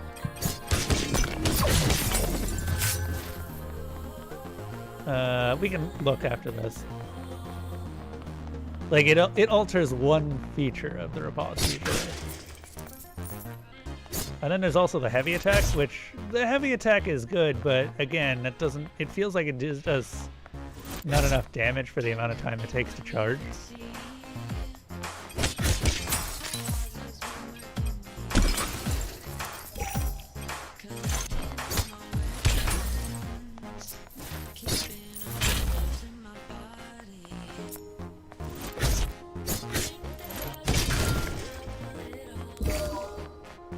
It's weird. I feel like he got made early in the design and then just didn't get iterated on very much. Then you got something like the cat, and the cat is just like, wow. The noble game of billiards. A game of skill uniting kings and wastrels. You rack up the balls and start to play. Isaac isn't bad, but seems distracted. Something wrong? It's nothing, really. I just often wished I could try the original 1500s version. This green velvet is so modern. Maybe it's because this version is a favorite of my father, but I'd rather be under the sun, on the grass, or even using a mace instead of a cue, perhaps. That's croquet. True, it did evolve into croquet as well, eventually. The little wickets are rather charming, too. This was nice, though. Life in the art of making the best of what we have. Yes! Yes. I don't think that was for him. Let's not actually drink the monsters. I'll keep trying. Maybe if I just get better at the parries, I can become more effective. It just feels like you're putting yourself in danger for not enough of a payoff.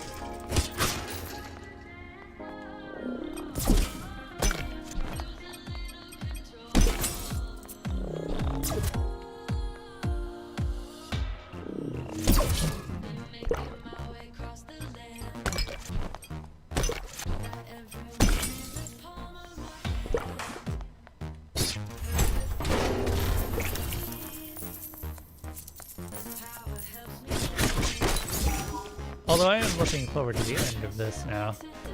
Now that a final villain has appeared.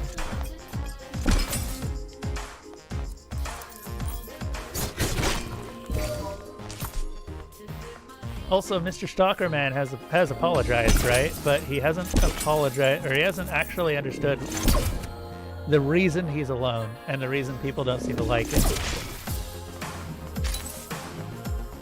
He hasn't grown from any of the experiences.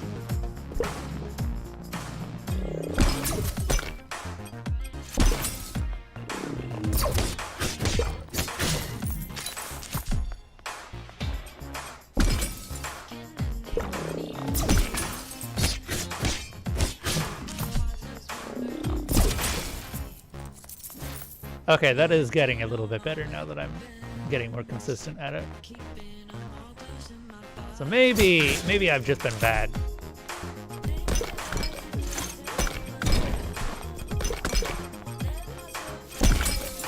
What the? Oh, whoa, whoa, whoa, whoa, whoa, whoa, whoa, whoa, whoa! Hold up, hold up, hold the phone. Yeah. Okay. Never mind. No, no. It is literally whenever you're against large numbers of enemies, you just get killed real bad.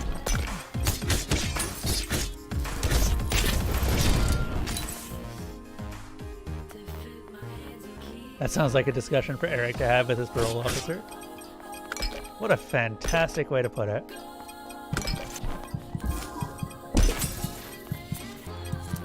I made a monster out of other people's weapon parts because I couldn't get a date. Oh my god, that's a bar of gold. A literal bar of gold. Useful! It's a bar of gold!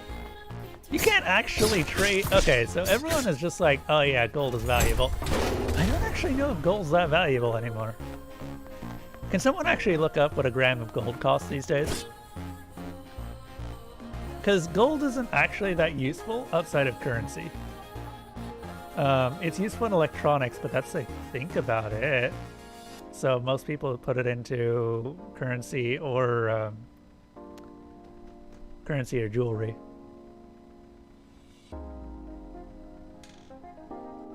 I'm actually really curious. Now here is an edifice of value at last, with this erotic wasteland. I do enjoy a good performance. What's your open soul? Opera? Lectures? I'm not really a dance person, so let's say concerts. Right. Oh, same for me. There's something so universal about live music. Even though I don't really understand the newer genres, I understand their appeal. It's all about the emotion, the connectedness, the humanity, right? Though not just humans perform. I read that ravens have what appears to be storytelling circles. This is why I love ravens, by the way. This is actually true. Maybe we should invite some ravens on stage and see what they have to say sometime. Or maybe we should get back to the task at hand. Yes! Chocolates! And from a local chocolatier. How could I say no? Seems like it's something in the range of $60 per gram, but varies based on the purity and the website. Turns out that a lot of people online are concerned about the price of gold. Yeah, I know. The reason that the price of gold is so important is because it used to be, I don't know if it still is, the gold standard for currency. So the paper money that we used is backed up by actual gold. I don't think that's the case anymore. Fascinating. People's decisions never cease to surprise me. Someone spent time and energy to do this. Like a love nest. Here of all places. I don't mean to be rude, but given that we're not a couple, I suppose we can ignore the decor and simply take a well-deserved nap. He settles stiffly in amongst the hearts and lips. Isaac shifts, first to one side, then to the other. Finally, he sighs, exasperated. No, this isn't working. I feel less rested than before. Let's move on and forget we were ever here. We aren't a couple, Isaac? Is there something that you need to tell me? I thought we were definitely a couple.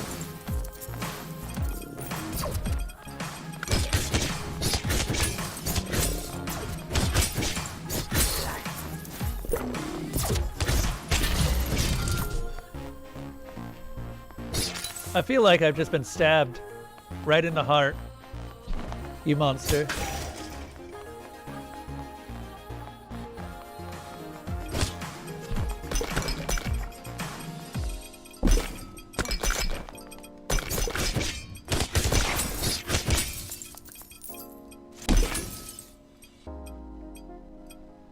Hi.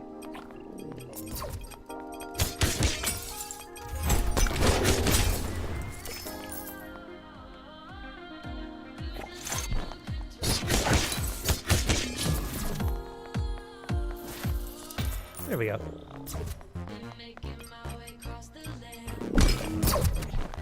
Yeah, that really needs to just be a big AoE rather than a directional parry. Especially against the turrets, it just doesn't work.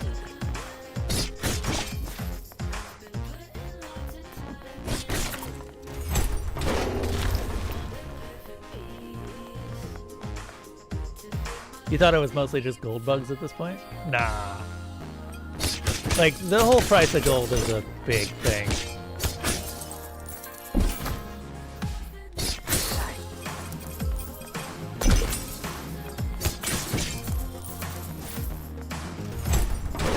Can I parry this?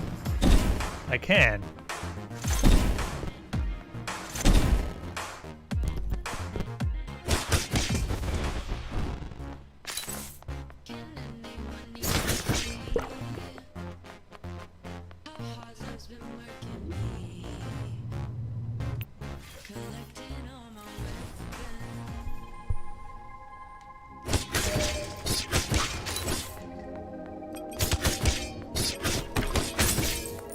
Well, we've got one more date with Isaac, and we'll see exactly what that final upgrade does. Who knows? It might actually just turn ripoffs into omnidirectional death rays or something. Omnidirectional death rays. Can you imagine that? Every single ripoff just is a giant nova.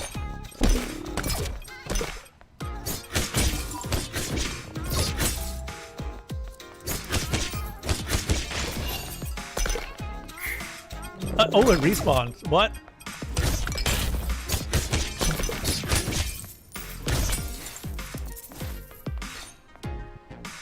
Why do they respawn? This is awful.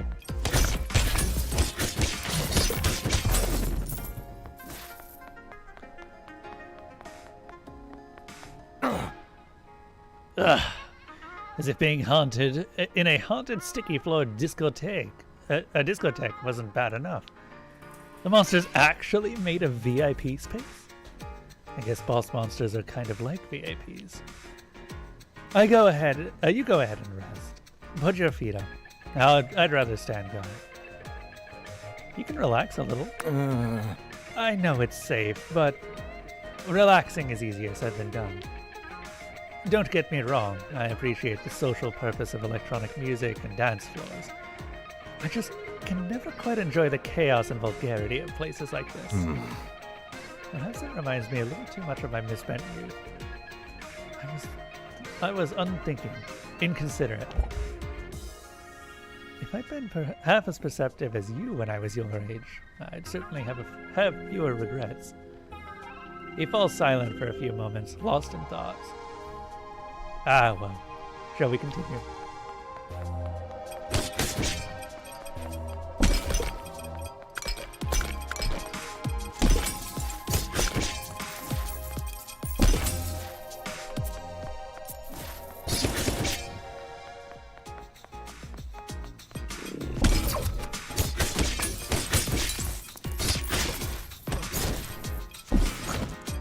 Did I fudge the parry? What? Why am I parrying behind me? Oh man. Some of the directional stuff on this is just... Yeah, I parried to the side there. Thankfully it's a pretty wide cone, but... Some of the directional stuff just makes it not work.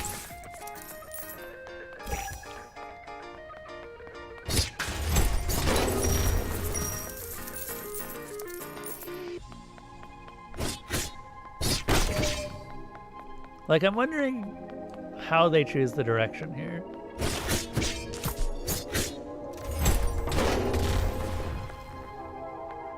But we didn't get anything from that. Does that mean that we've finally gotten all of the everything? We didn't even get money out of that. Wow.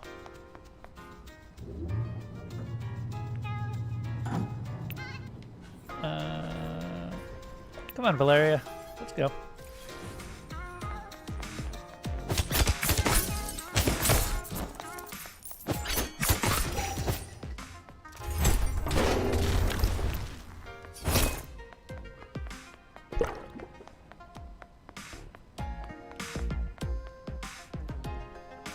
Fresh air? Down here. Now this is the most magical, fantastical thing I've seen yet. She breathes in deep, filling her lungs with the warm night air. Would I like to, nope.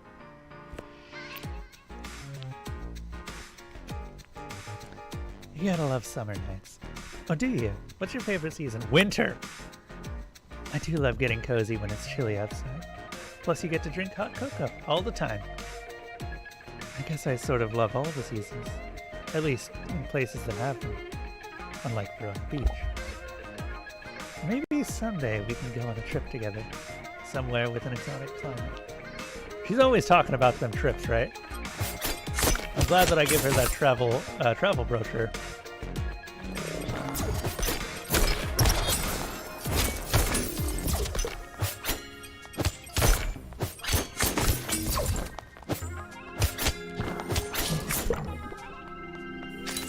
Roll, roll, roll, roll.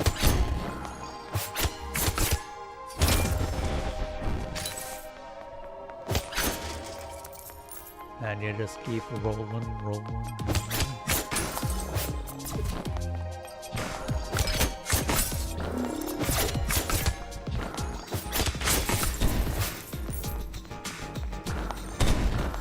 The notes themselves can be confused. So I guess the notes are suicide bombers?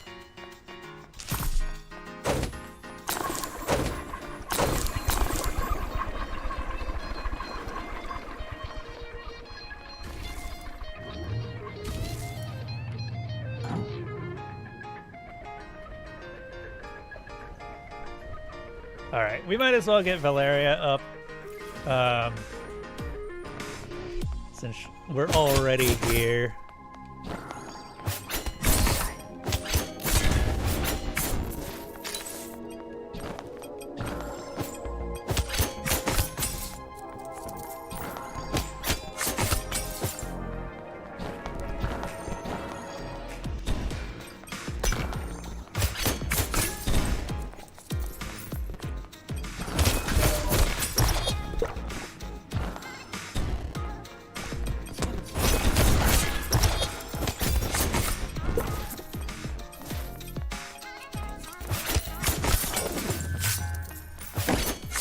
What are you doing?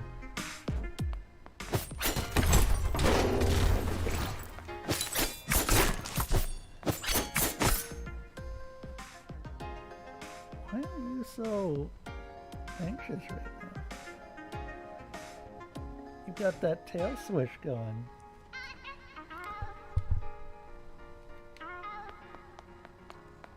Elsa's a very anxious cat.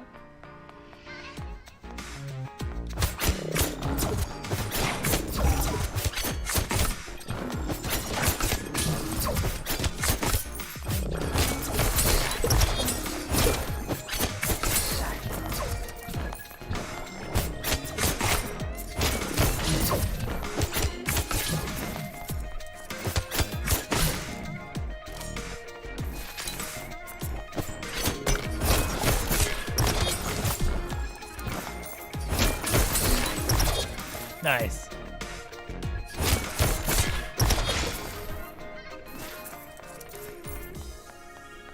I just realized we have gained $500 now. We are rich by everyday standards.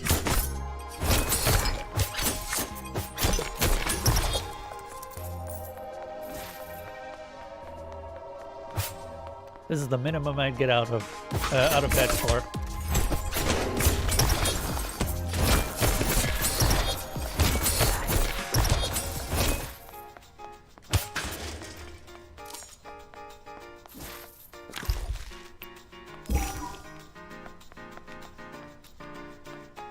Honestly, we might just finish the dungeon. Because we're pretty close to done, I think.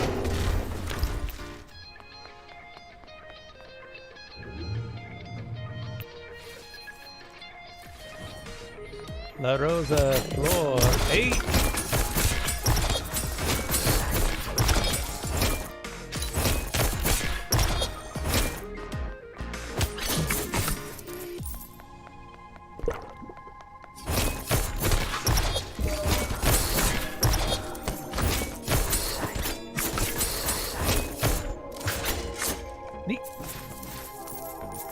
And we're doing really well with Valerie.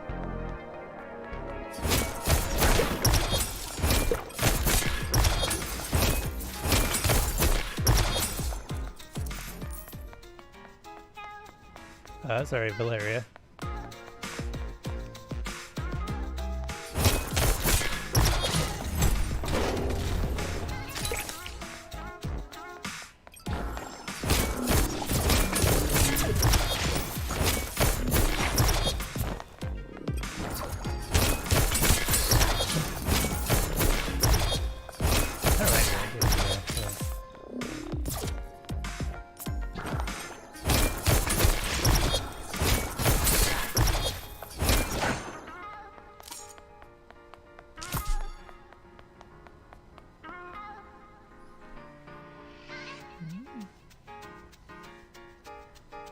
Now, what have we here?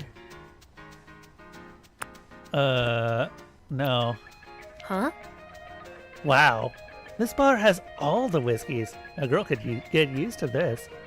She slides behind the bar, pours a double shot for herself, and raises an eyebrow.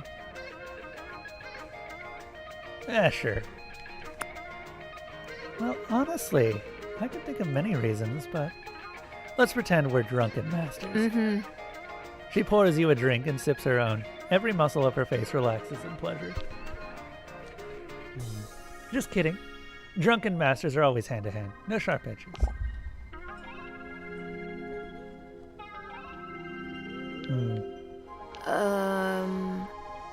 Unless I have to, that is. You know, to protect my secrets.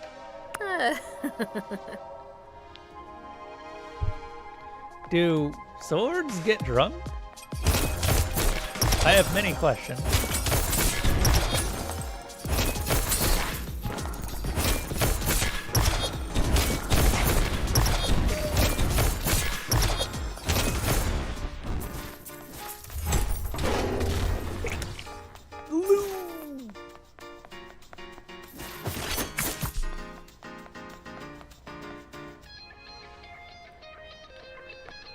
Getting mixed messages. I don't know. She seems to be fairly straightforward and on the up and up.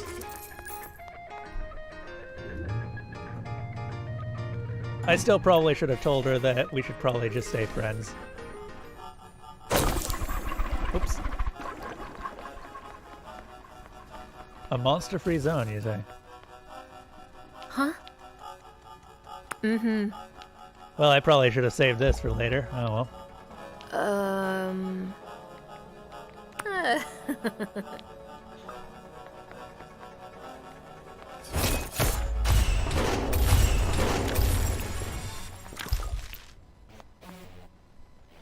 Ooh, the best boy is calling us.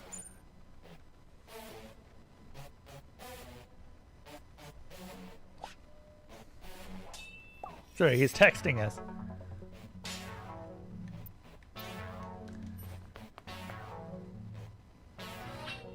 Please don't give me alcohol, but I'll grab some alcohol from the bar is quite reasonable and on brand for her. Yeah.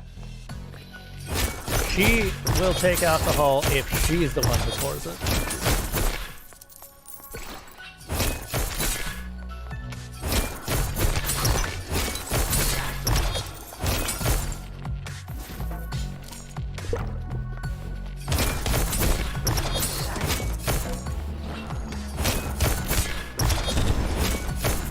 Jesus, those hit hard.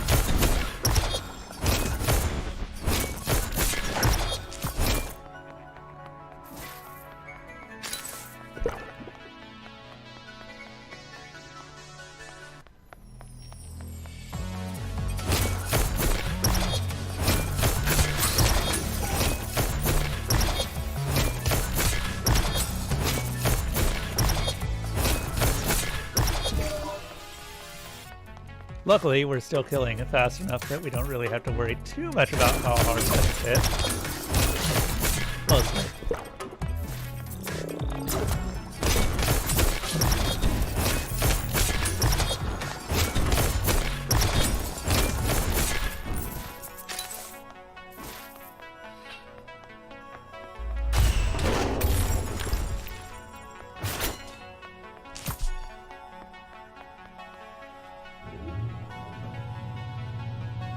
One more.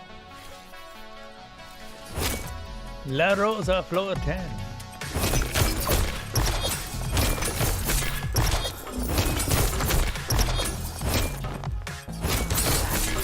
The hands are yellow now. I'm not sure I like the fact that the hands are yellow.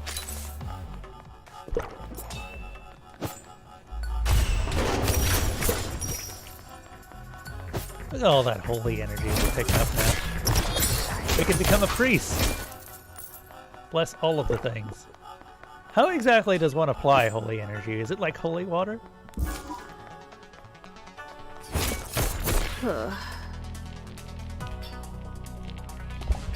Huh? Mm-hmm.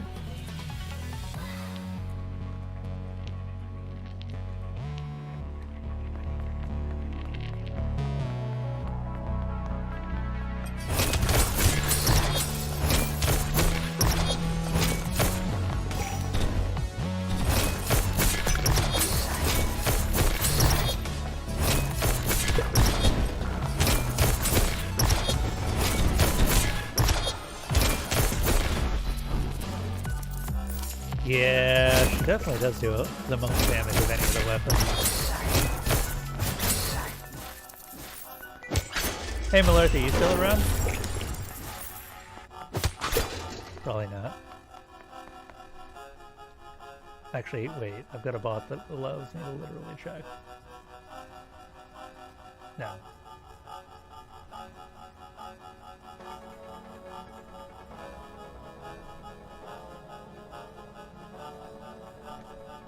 Ugh.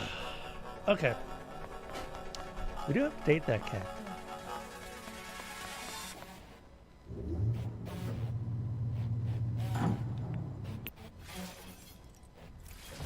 I should have switched. Oh well, this is a good place to. Oh.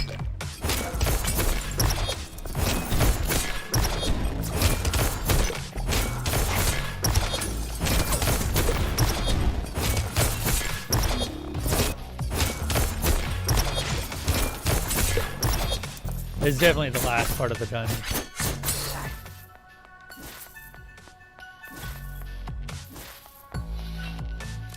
We could...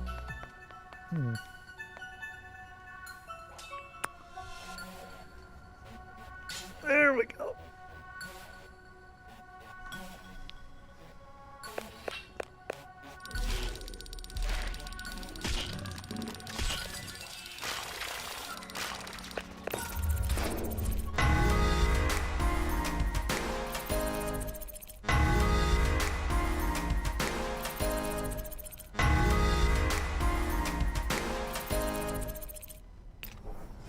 I am now licensed. That's fun.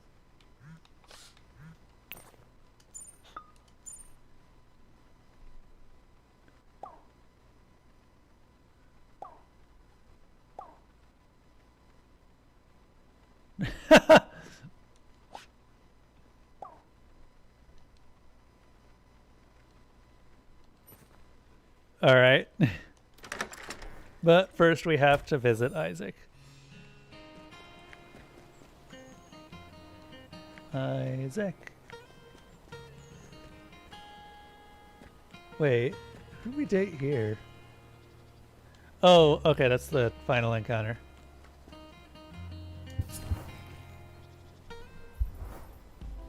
You find Isaac alone in the sanctuary. I appreciate you meeting me here. Despite the god stuff. This place is a comfort to me. I just wanted to help people. I thought I could work within the system to help people and impress my father. Some part of me thought being a good sword would impress him too. Even one kind word would have helped so much. I confess, I remain slightly envious of your relationship with your mother. But you helped me see how much I depend on Vincent, emotionally. We did it, everyone! Okay. Now, you were talking about getting... You know what? There is a repulse times get more forgiving. So maybe we can do this.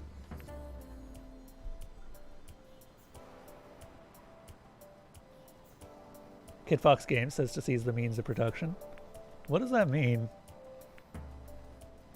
Have a chance to bleed. Have a chance to become frightened. I think I'm gonna go with a chance to bleed. And 'Cause how I don't much want them running didn't over. need to. I could become more independent and be myself. We haven't known each other for very long, but you're already an important part of my life. I guess I trust your opinion more than anyone else's at this point. I mean, I've tried beating investors at their own game. That didn't work, so... What's the best way to use what time and money I have left to help fix income inequality? Education. True. Verona U is an up-and-coming institution. Maybe their journalism department needs a boost. Speaking of things that drain your finances, do you think you'll ever want a kid?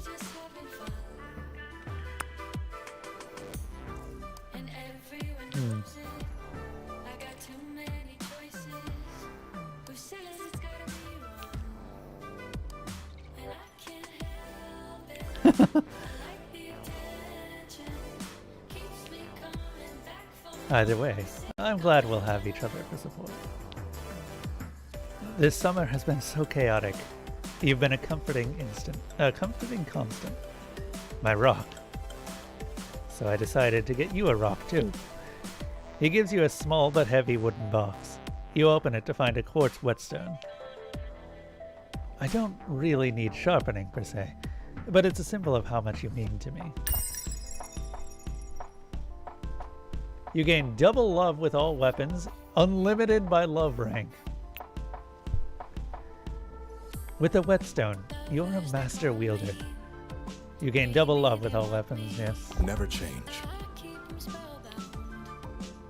He leans into you with a smile on his lips. You share a soft kiss. You can sense an urgency tensing his shoulders and hips. Let's go somewhere more private, shall we? Oh! Isaac leads you home to his penthouse suite. I'll open a bottle of Bordeaux. And I bought some Belgian chocolate you might like. Do you mind if I get a bit more comfortable? Let me in, I have that.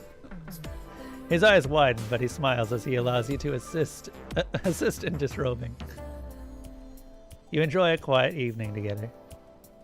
He is gently attentive from hilt to tip, pausing to gaze at you with adoration before each frenzy.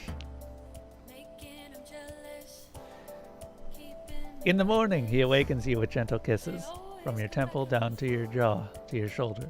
Good morning, and welcome to the rest of our lives. Well, assuming we can survive whatever's going on with Eric. I'm making eggs, if you'd like some. 2 eggs coming up. I have crumpets here somewhere, and the kettle's already on. You share a cozy morning before heading home. You reach maximum love level, or you have reached maximum love level with Isaac. Yeah!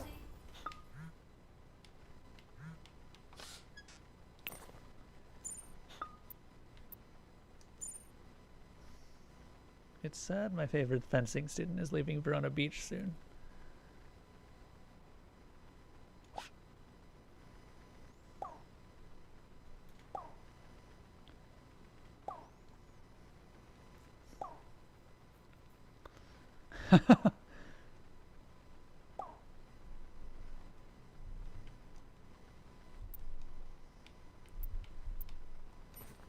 All right. We can now finish the game.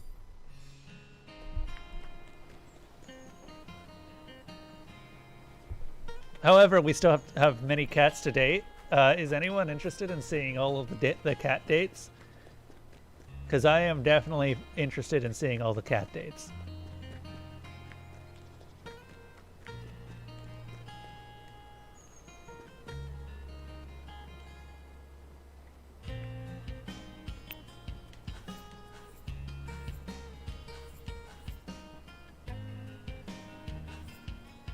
My heart says that cats are adorable, so we're going to be following our heart with the cat.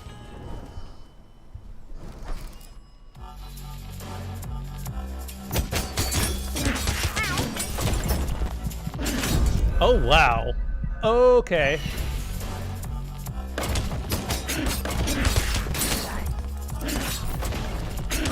Those things are monsters. I mean, all of them are monsters, but you know what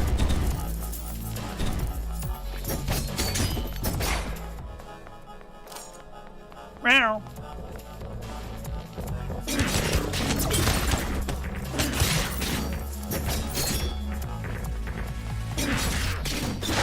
Okay, game suddenly got a lot more hard.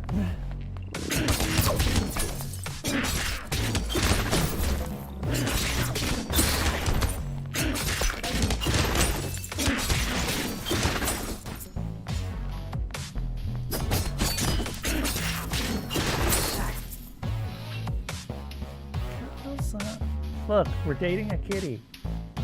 Okay, I'm gonna go see what Elsa wants. I'll be right back.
Alright. Also, just thinking about the whole whetstone thing. Is whetstone effectively putting a ring on it? That would be my guess.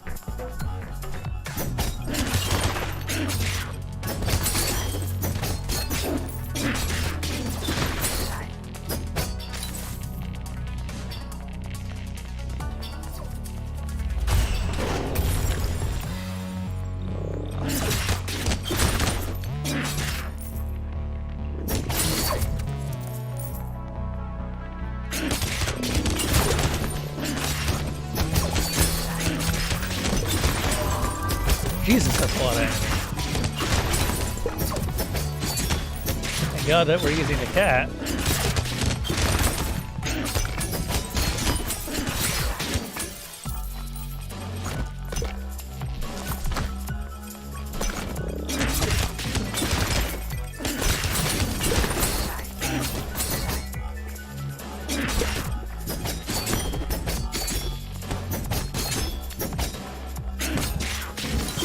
Ranged enemies too.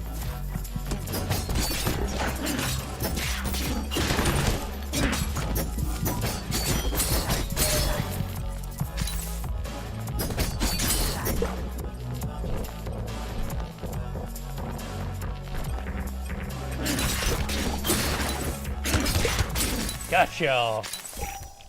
That was a rough room. And we still came out with 2 healing potions. Meow. Meow. They're fun to hunt. You bat at a balloon and it flies away, weightless. Pockets widens his eyes, impressed. He rubs his head hesitantly against your shin. Yes.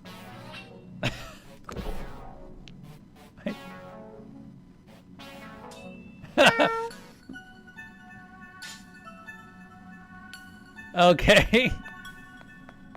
I wanted to see what would happen if you gave him a vodka bottle.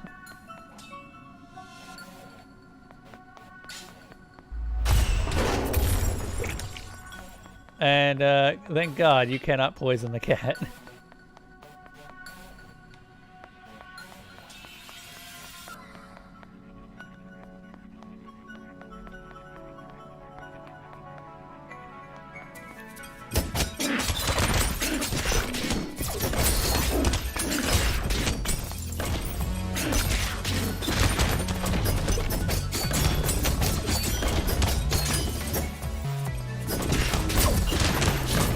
Oh, Jesus. Okay, those things hurt hard.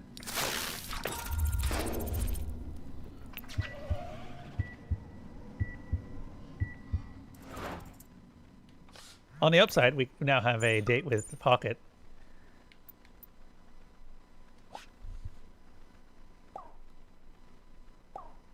Personal trainer. Nice.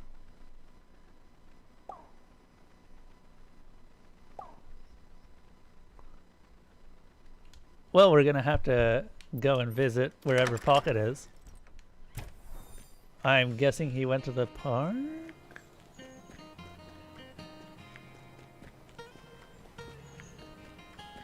Resto Bravura.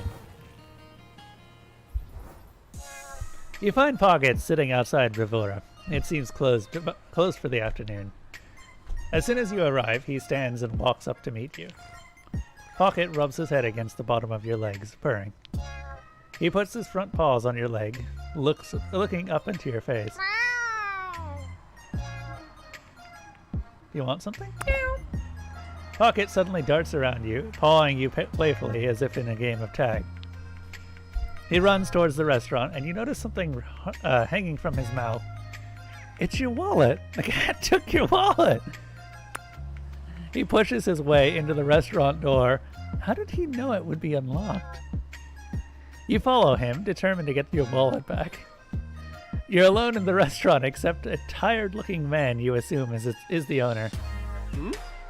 Yes. Hello. Can I help you? Did you see a cat? Mm-mm. Cat?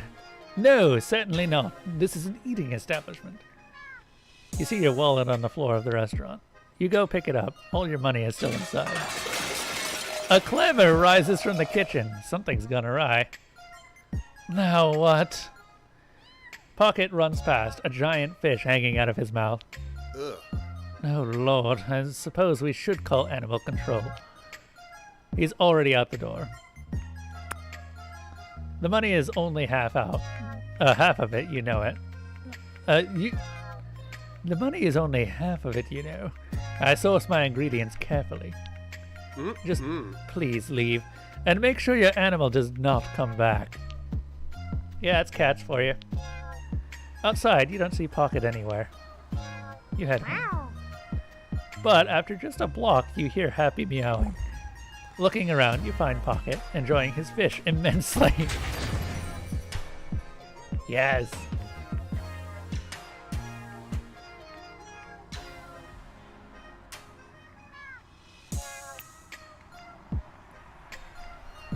It looks like he saved half of it for you, untouched.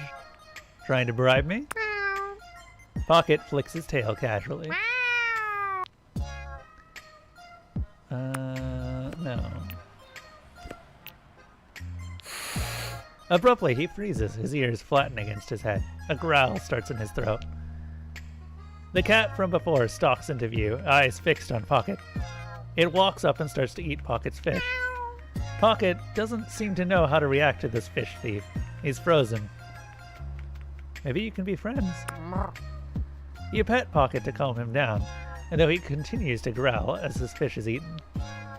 Eventually, the fish is gone, and the street cat looks up, staring at Pocket. The cat leaps at Pocket's throat. The two become a writhing mass of fur and claws. It's quickly clear that Pocket is outmatched. Pocket is nearly pinned, but squirms free and runs away at full tilt. The street cat sits down and preens, cleaning its claws free of orange fur. The cat flicks her tail with a hiss and stalks away. You head home. Wait, are we going to help Pocket get a girlfriend? Is that what's happening right here?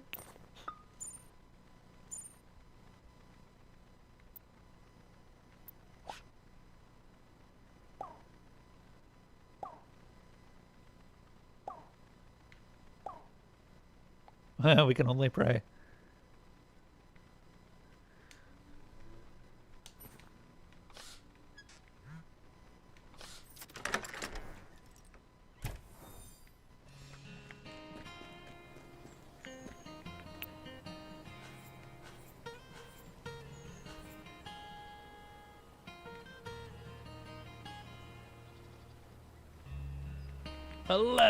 We're gonna beat this.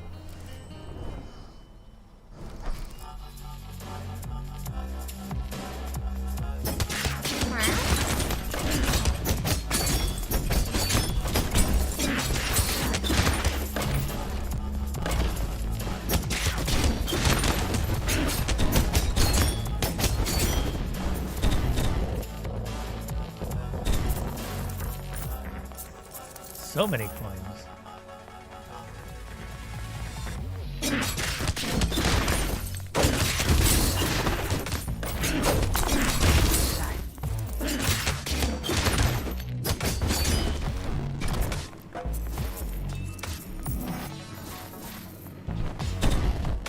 Oh, that's what kills me.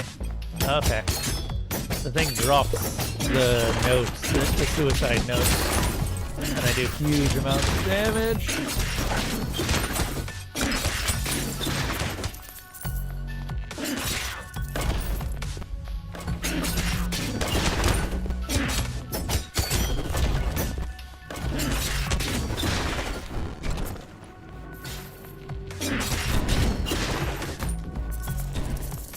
Alright, well, now I know. Maybe we can better avoid it.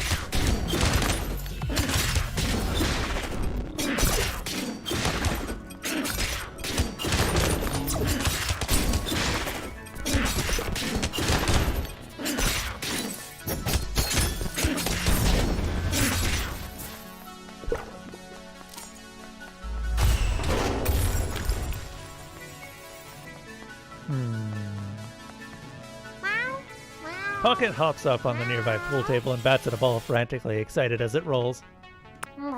You move the pool balls around intriguingly, keeping Pocket running until he's breathless. Oh! What a good kitty! He's so adorable.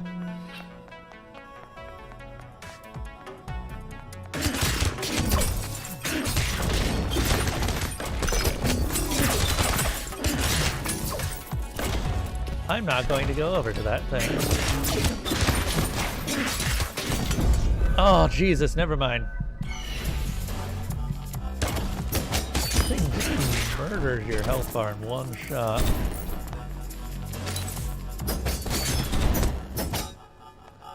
Holy crap. That thing hits so hard.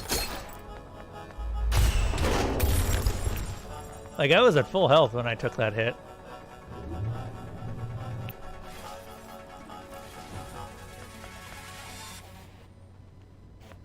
The elevators are getting more frequent.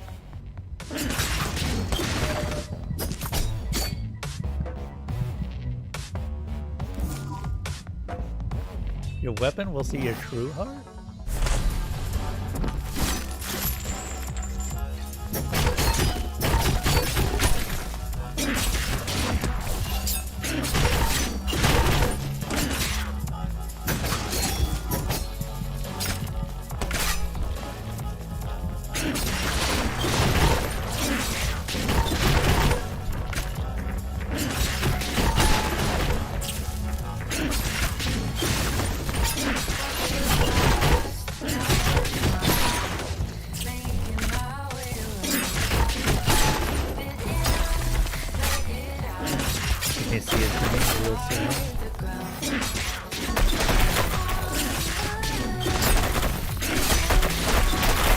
Gotta set myself free.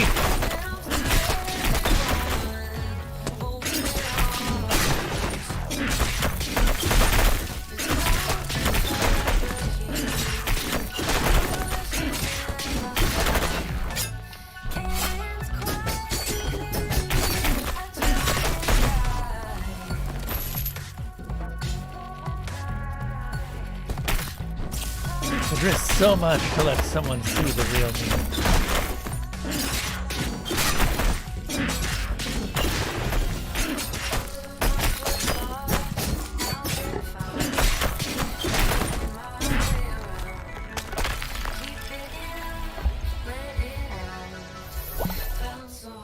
We gotta go into the real dungeon.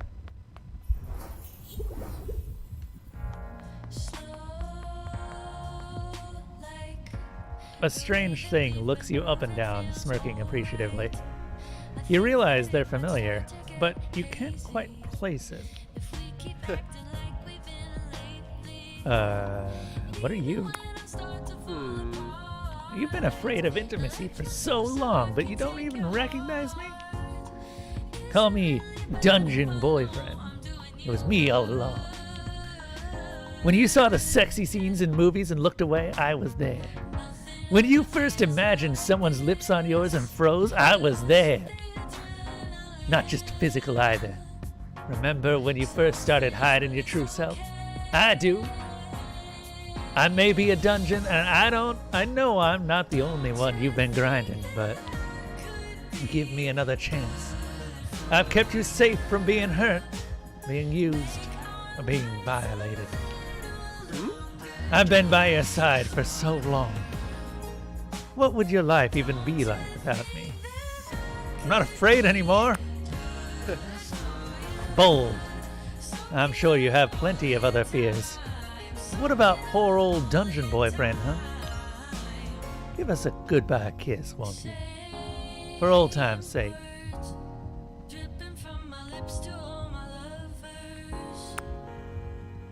You feel the dungeon itself lean into you, hungry for your fear, but finding nothing left to devour. As he fades against your lips, you feel your confidence grow even further. You close your eyes, truly at peace with intimacy at last.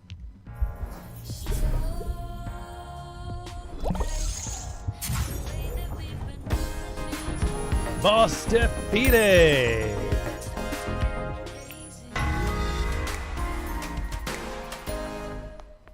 Purr.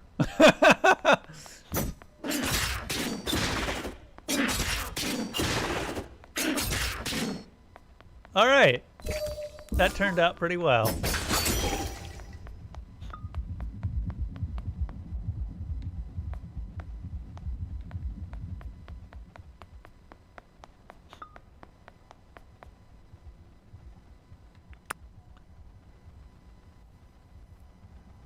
That was, I mean, I guess that takes Dungeon Heart to a literal meaning.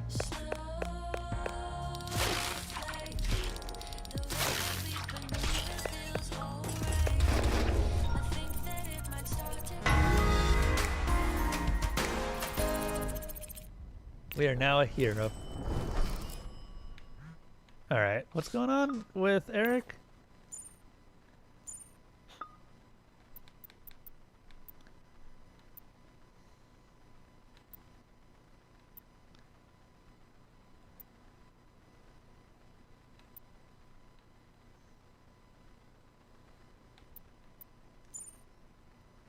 Oh, Pocket is missing? The Knuckles or your cat? Like...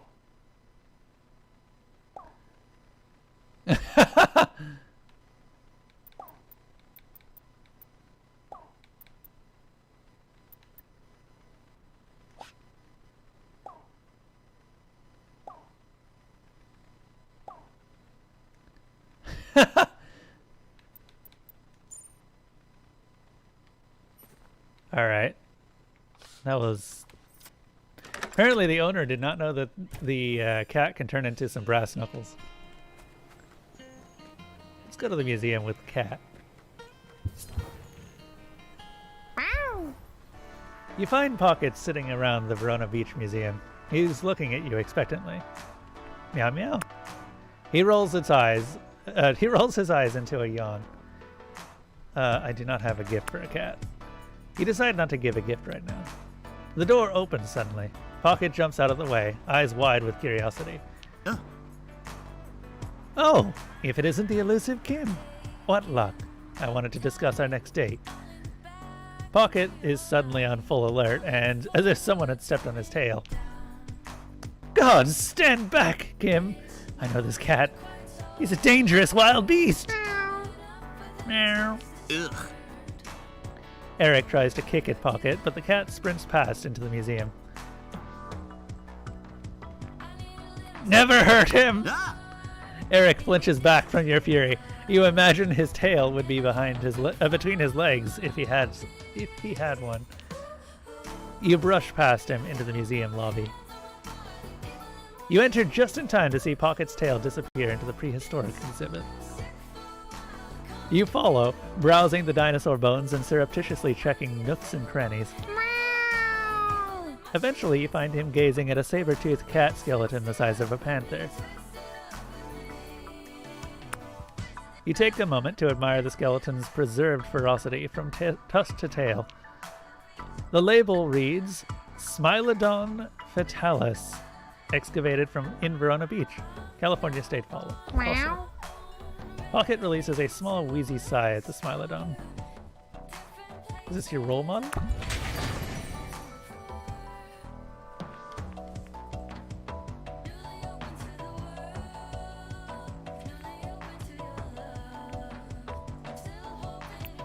I think I'll stick with Immobilized. Pocket's tail swishes with sudden mischief. He pounces on your foot playfully. His whiskers vibrate with excitement as he turns from the Smilodon to run out of the museum. Security guards approach, but he's already at the door and scampering down the street. You browse the rest of the exhibit before heading home. Meow.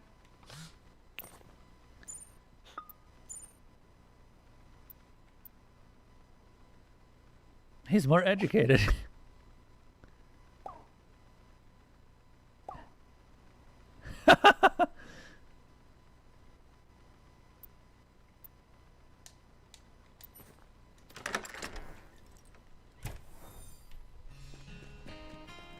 Oh, right. Actually, let's build everything that we can.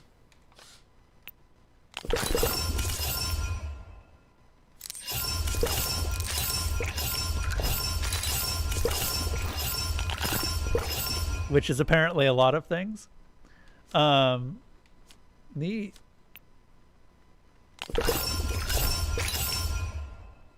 Oh, I still need the cultist robes.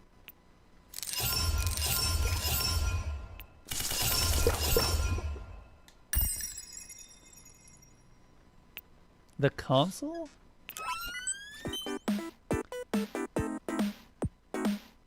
Eh?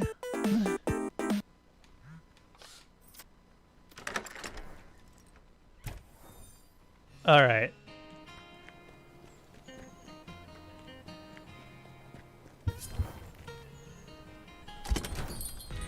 Jake is at the studio talking to Valeria when you arrive. Hey. Hey, Kim. Valeria gives you your hand a squeeze and doesn't look away from your eyes when she says, "Say hi, Jake." Huh. Hi, Jake. Valeria glares at him till he drops his gaze. Thought we were going to try and be friends with each other. I saved both of you at the museum job, didn't I? Should count for something, especially since I wasn't invited. Ugh. That was my decision, Jake. You must have expected it, the way you've been acting. I'm a Rosa Venus Valentine. You should have told me about it. There's a moment between them. You almost feel like you're intruding. Ugh. You're right. I should have said something. I just wanted to show Kim what we do. No, it turned into a disaster. I had a great night. Being a rose is exciting, but usually not that exciting. Jake shoves his hands into his pockets and clears his throat to catch your attention. I have something to tell you. Both of you. Huh? I spoke to Jess, my sister, and she wants you back now. What? Jake rushes on before you can interject further, a placating look on his face. Not as we were before. as partners. She wants us to be a Rose of Venus again. It takes a moment before you realize he's gesturing at you. You look at Valeria, and she feels as shocked as you feel. What? You're important to Val, and you can keep a secret. Jake grins his sharp-as-a-knife grin and cocks an eyebrow. Yeah? So, what do you want to say? What do you say? Want to join the Rose of Venus? Yee. A look of relief passes over Jake's face, and he gives you a genuine grin. You won't regret it. We're going to be amazing together. Don't let Jess get carried away. We're staying in Verona Beach for now. I have a life here. Tell her that.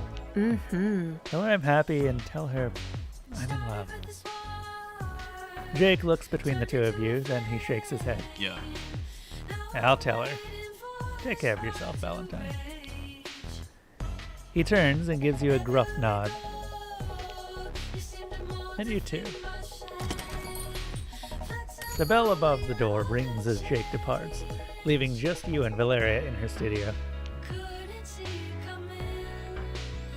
How does it feel, being a Rose of Venus?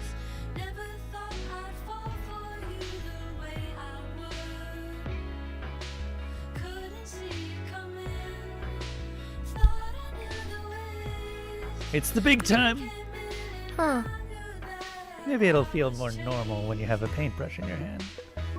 Although, you might have to wait a while for another adventure. At least until the cops stop looking in our direction. Valeria looks towards the door where Jake was standing moments before. Jake and Jessica. The Roses of Venus. All of that messed me up for a long time. Moving here, painting, making new friends, falling in love again. It helped me heal. Her hand finds yours, fingers intertwined as she leans into you. You share a kiss easily, without thinking or hesitation, as if you'd already done it 1,000 times. Ugh. She releases a little sigh into your lips, and you feel her smile. I finally feel ready for something new.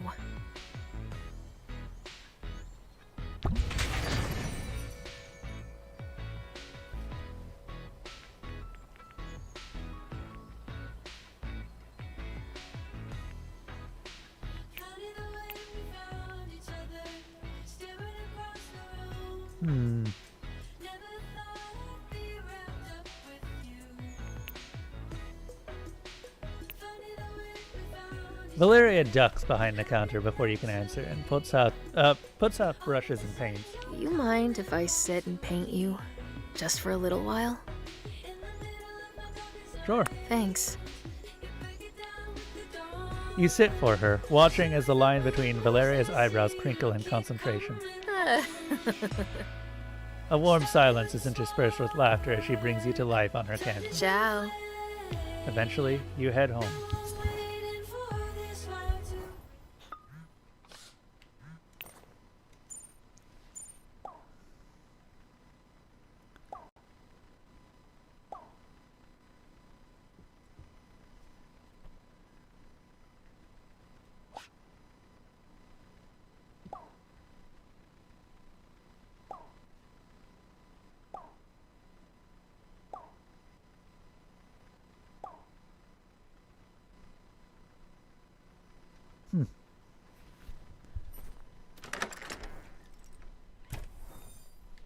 All right.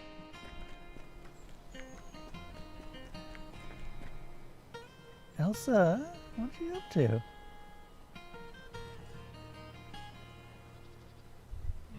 Why are you so hungry?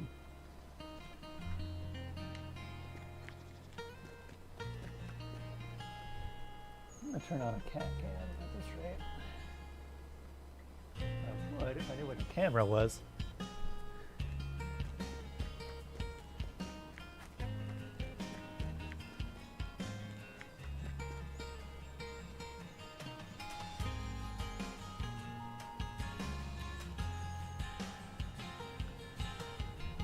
Okay.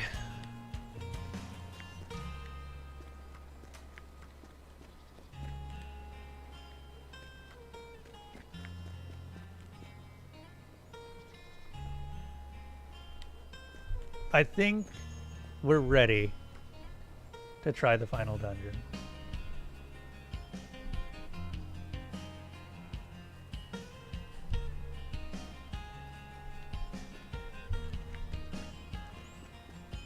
Wait, hold up. How far off are we with a certain kitty cat?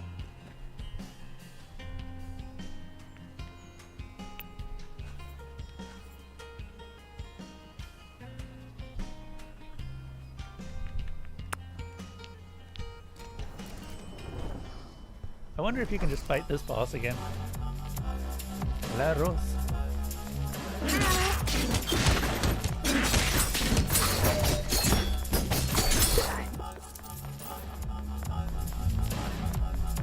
Oh, I guess you can just go straight to the boss. Neat.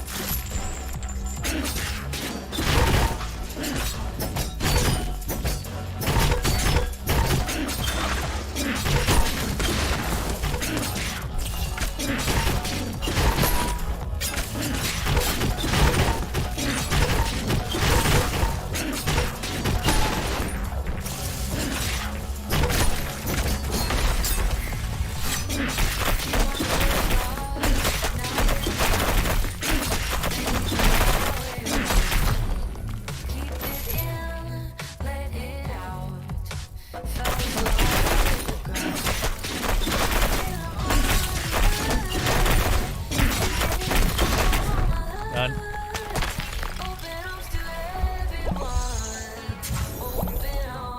Gotta keep breaking that fear of intimacy.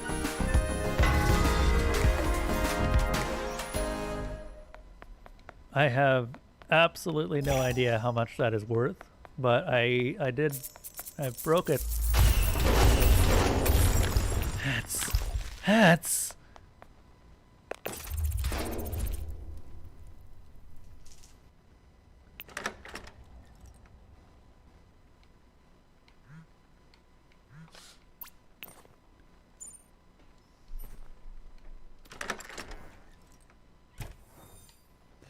I'm not that interested in grinding up everything.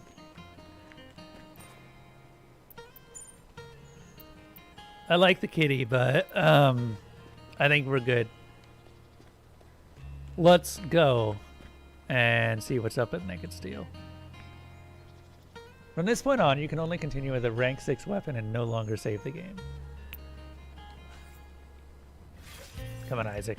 Let's go. But you too? Okay, I'm gonna find the cat cam.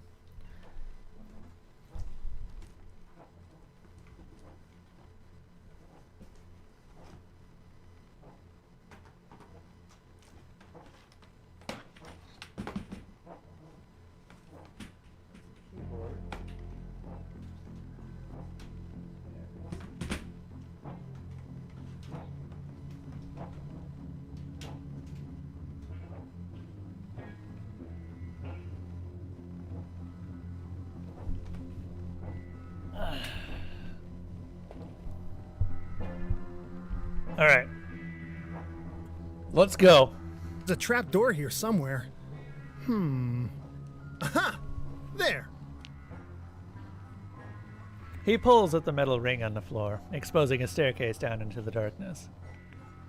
It looks like a trap. Yeah, but it's one we're setting. Come on. Built all that confidence. Now it's time to use it. You've gone down plenty of stairs in the dungeon. Just take a deep breath. That is true. I have been down a lot of stairs. I suppose I could be a stair-stepping master at this point. Jesse leads the way, holding his phone in front of him as a flashlight. You take a deep breath and follow Jesse down. The air is oddly warm as it slithers around your feet. So this is Eric's private forge, huh? Not bad. It looks... What's with the statue, dude? Weird. Uh-huh. Yeah, that statue is something else. I wonder who it's supposed to be. I'll get warmed up for something, for some smithing. Meanwhile, you text Eric that you're here. Then I'll be ready. I don't want to. Aha! That's alright. Give me your phone for a second and I'll do it. It's obvious Katana has some kind of mental or emotional link with Eric. After you text him, Eric will fixate on you and Katana will come here, I bet. At least, I'm pretty sure. But I don't mind typing it and then blocking him. You hand over your phone and watch as he types, "I'm here," and presses send. He hands it back to you with a nervous smile. You unconsciously wipe off his fingerprints. Thanks, cuz. You just helped stop a monster. Now, I've got to get warmed up. Jesse starts stoking the forge. You sit and watch, facing the door. Just as Jesse starts getting a good heat going, you see someone on the stairs. With a quiet rustle, Katana slips in, eyes bright. Whoa! Oh, hey there, Masamune. I have an upgrade ready to give you. A blood groove would make you more, Quick, Kim, what would Eric want to be? Sexy. Aha! Well, Masamune would be so much more sexy with a blood groove. Uh-huh.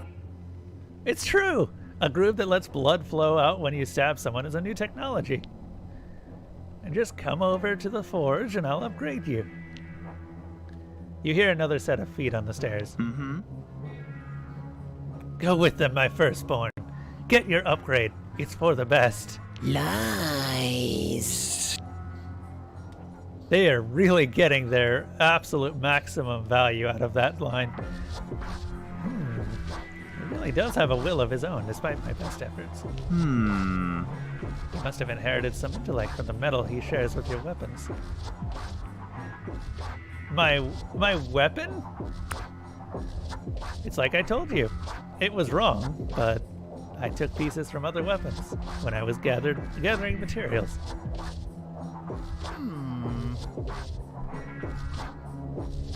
Wait, so you abducted weapons and took bits from them to build this? That's one way of putting it. But I want to fix it, really.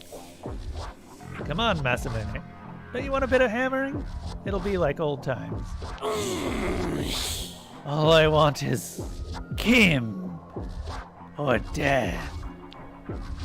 Katana approaches you, his grin spreading. Boss fight time.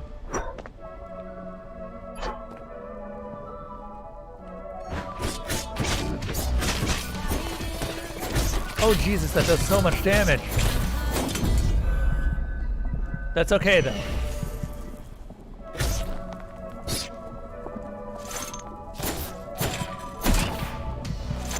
Okay. Why does he do so much damage?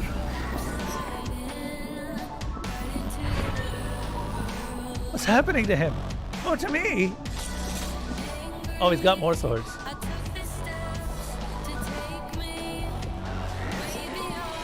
It seems the pieces of our weapon friends are being shed.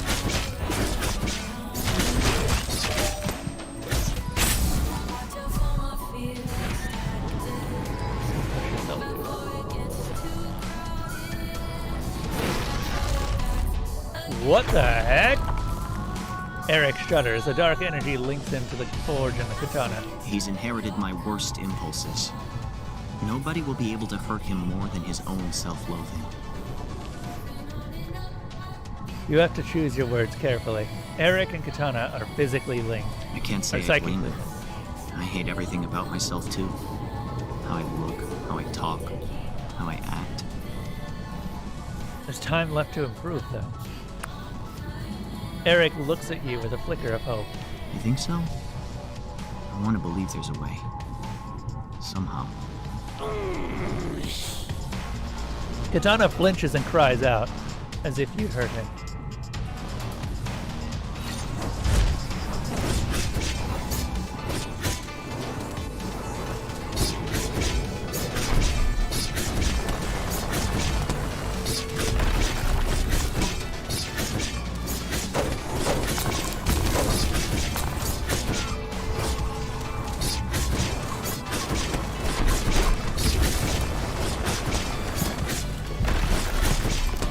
Oh god.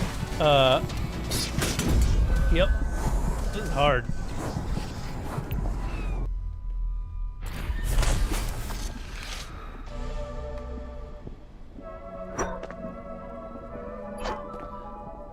So I think I have to let the projectiles hit Katana.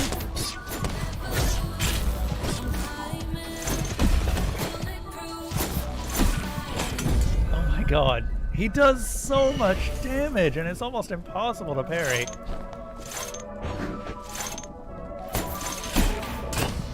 It is actually impossible to parry. Never mind. Like, he's unparryable. That's bull.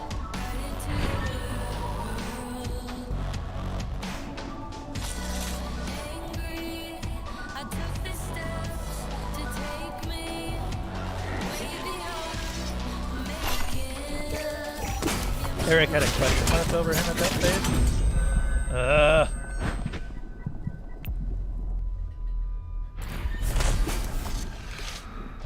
So I was getting parries off, but they didn't do damage to him because he always ends up behind you when the parry occurs.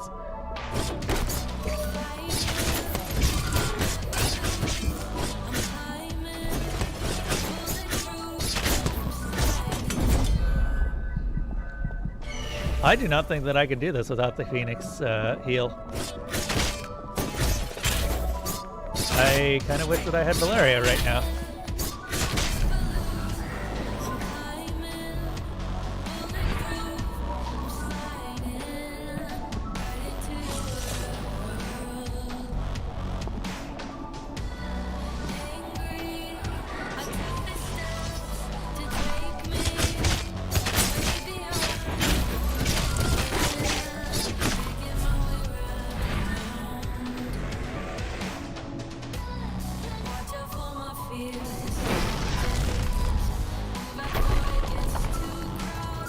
He's inherited my worst impulse. I can't say I blame him. I hate everything. You think so?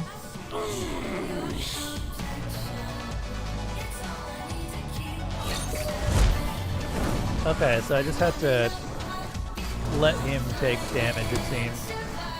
Yeah, okay, that is doing damage to him.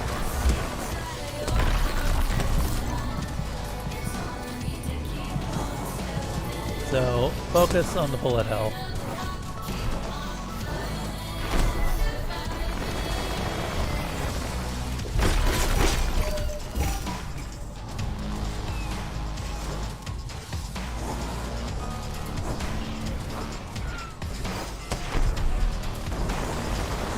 Oh.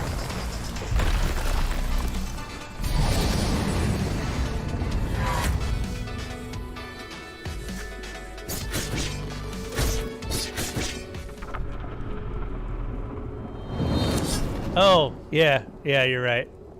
Probably should have talked to Eric. Oh, that's fine. Continues to ignore Eric. Yeah, he's fine. You did it!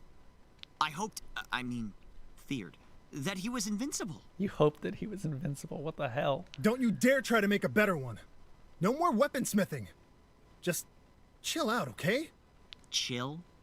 I'm already completely empty and hollow.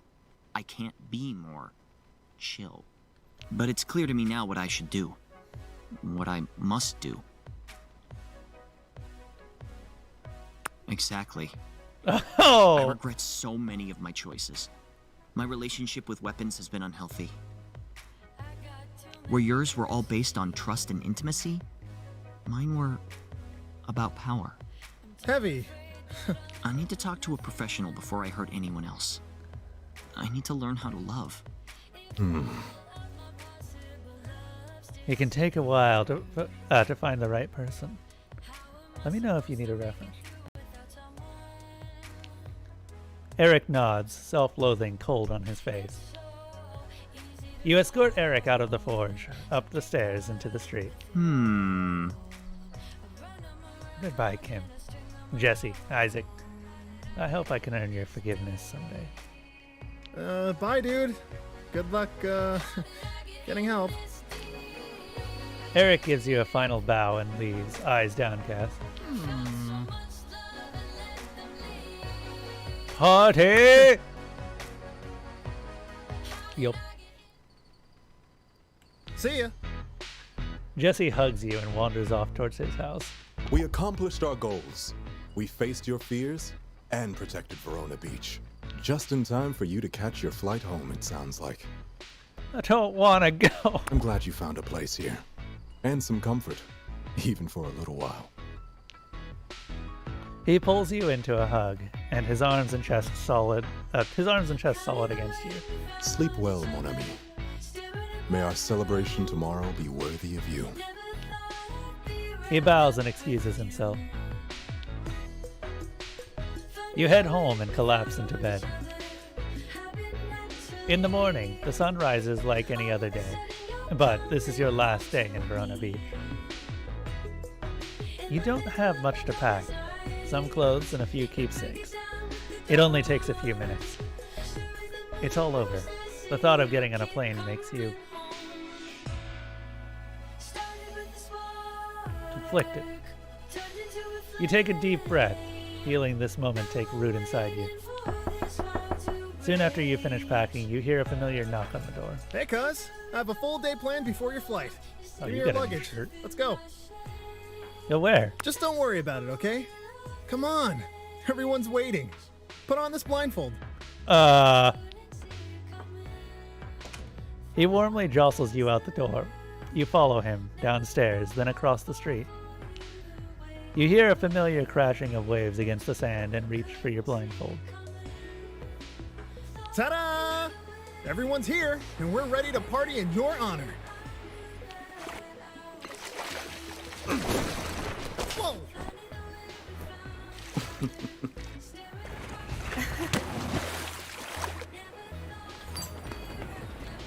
I'm surprised he's got a shirt on. Fish.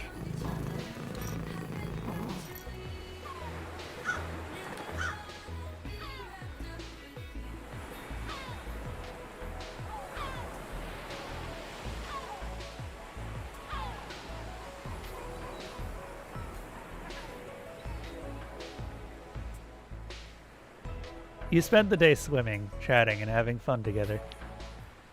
As the sun starts to set, you realize your flight is going to leave soon. It's time to go. Jesse calls you a taxi, and silence falls as each of your friends consider what to say. Time always seems to fly when we're spending it together. Farewell. So sexy. Sorry, what? Keep on working on those dance moves. See you around. This is the most clothing I've seen Sunder wear the entire game. Ugh. Valeria snuggles into you, breathing your scent in deeply and sighing. Goodbye for now. Stay safe and watch out for ducks, okay? I hope you had a good summer. Maybe we'll see you again next year? Wow. Pocket stares at you thoughtfully, tail twitching, then walks away down the beach. Rowan inclines their head in a silent farewell. Pretty human. Hey, are you okay? You can come back, you know. Anytime you want. I'll be back soon, that's for damn sure. You know, when you arrived here, your mom and I were really worried about you. You got so nervous you could hardly talk. You didn't seem to know how to meet people. Always afraid. Now look at you. You're the real you. I'm grateful I got to see that transformation. Thanks for all the memories, cuz. Give your mom a hug for me, okay? You get into the taxi, and as the door shuts behind you, you realize you're already making plans to return. And that's how you spent a summer in Verona Beach.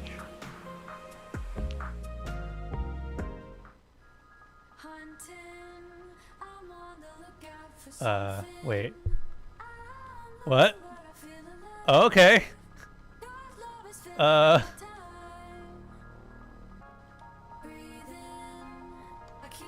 This is not what I was expecting. Okay.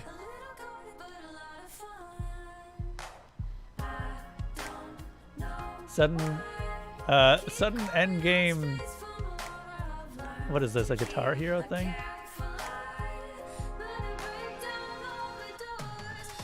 Well. Wait, how much do I get for a perfect versus a?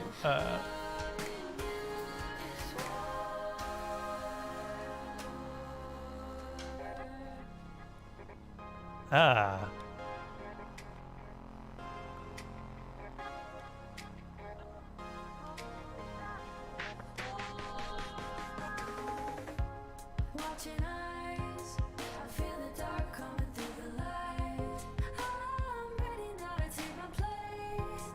Yeah.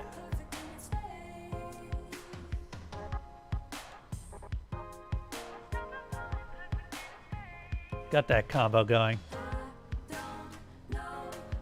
I don't know what any of these say, by the way, in case anyone's wondering.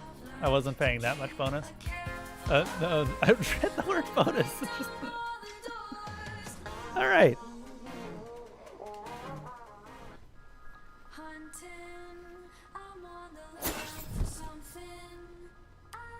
All right, that was Boyfriend Dungeon. And this has been the 500 followers special, and I really appreciate everyone who stuck around for all of this. So, I will wrap up here, and I'm going to take a little bit of time to myself and just enjoy not streaming all the time, although I'm probably going to be working anyway. I'm probably going to go feed the cats. So how did everyone like it? I don't know who's still around.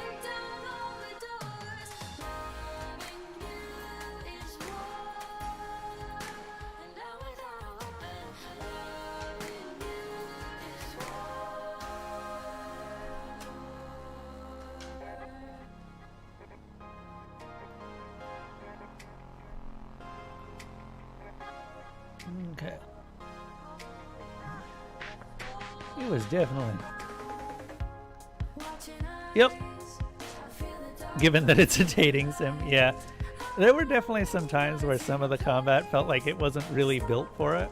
Honestly, primarily the parrying and the rolling didn't seem to work very well. It was just a good time.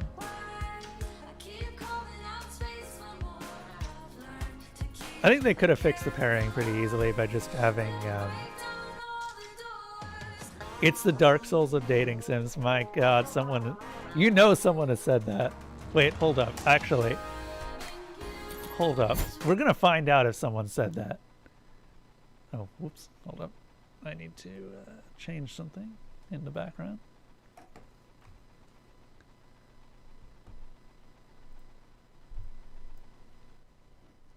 The Dark Souls of dating sims. Why did I spell it with a Y? Of course there's a Dark Souls dating simulator. Why wouldn't there be?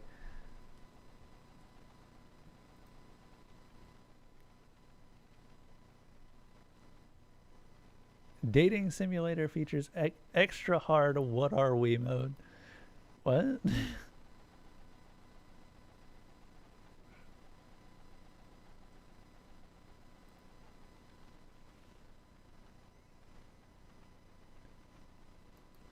Yeah, no, apparently there's just a Dark Souls dating sim. Who would have thought?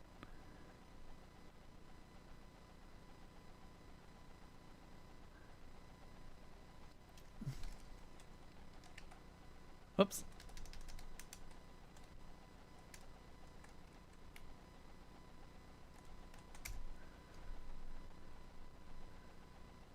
Oh god, what is this? I don't even want to know. Tinder is the Dark Souls of dating sims? No.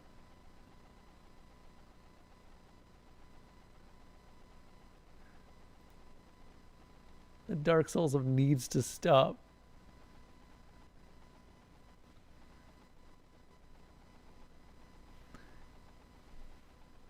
Ugh. It's the question that people fear in relation to what are we, with expected answers ranging from friend, with or without benefits, to basically married. Hmm.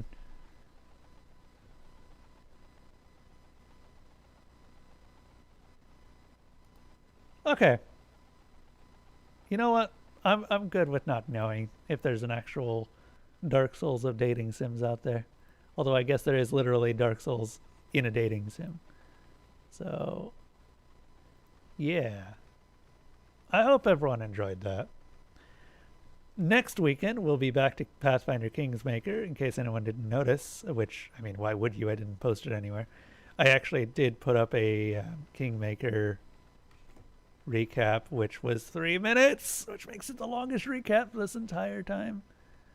I hate it. I hate all of it. Why do they keep getting longer? Speaking of which, I just remembered something. Did I attach this? Okay, yes, I did. They keep getting longer. Anyway.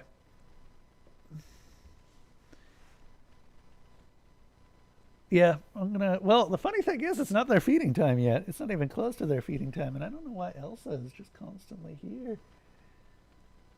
She's not here for the pets. I can tell you that. She always wants something. NB, I might be on for something later if you are interested in doing something, but I gotta finish editing real quick after this, and then I've got more free time. Go prepare to feed them. I've been preparing to feed them the entire day. You can't tell me to prepare to feed someone.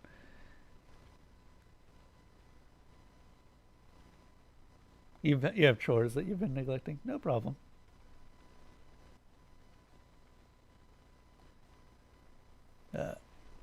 Anyway, yeah.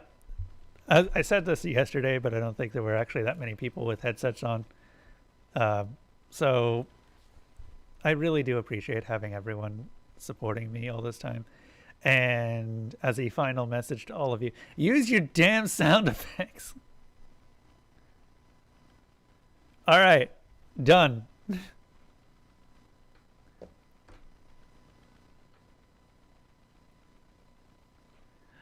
Envy, you have at least 12, probably more.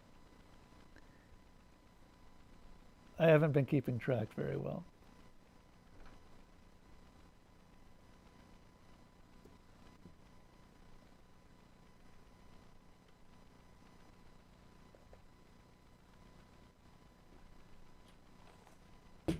I'm mostly joking. I don't actually care too much because it's not like it actually stops me from doing anything, but I hate to see any of the Patreon benefits just go unused. Anyway, good night, everyone. I thought I shifted this to the fire. Good night, everyone. Wow, that fire is actually getting lower than I expected. Yeah, no, actually good night. Thank you to my Patreon supporters, Tenace Games, Zebgrin, Slime Hunter, Walks with Gorillas, my dad, Kremlin Kev, Desalona, Miss Mango, please, NBFF, Alpha Mango, Kawoke, and Feritanium for continuing to support the stream.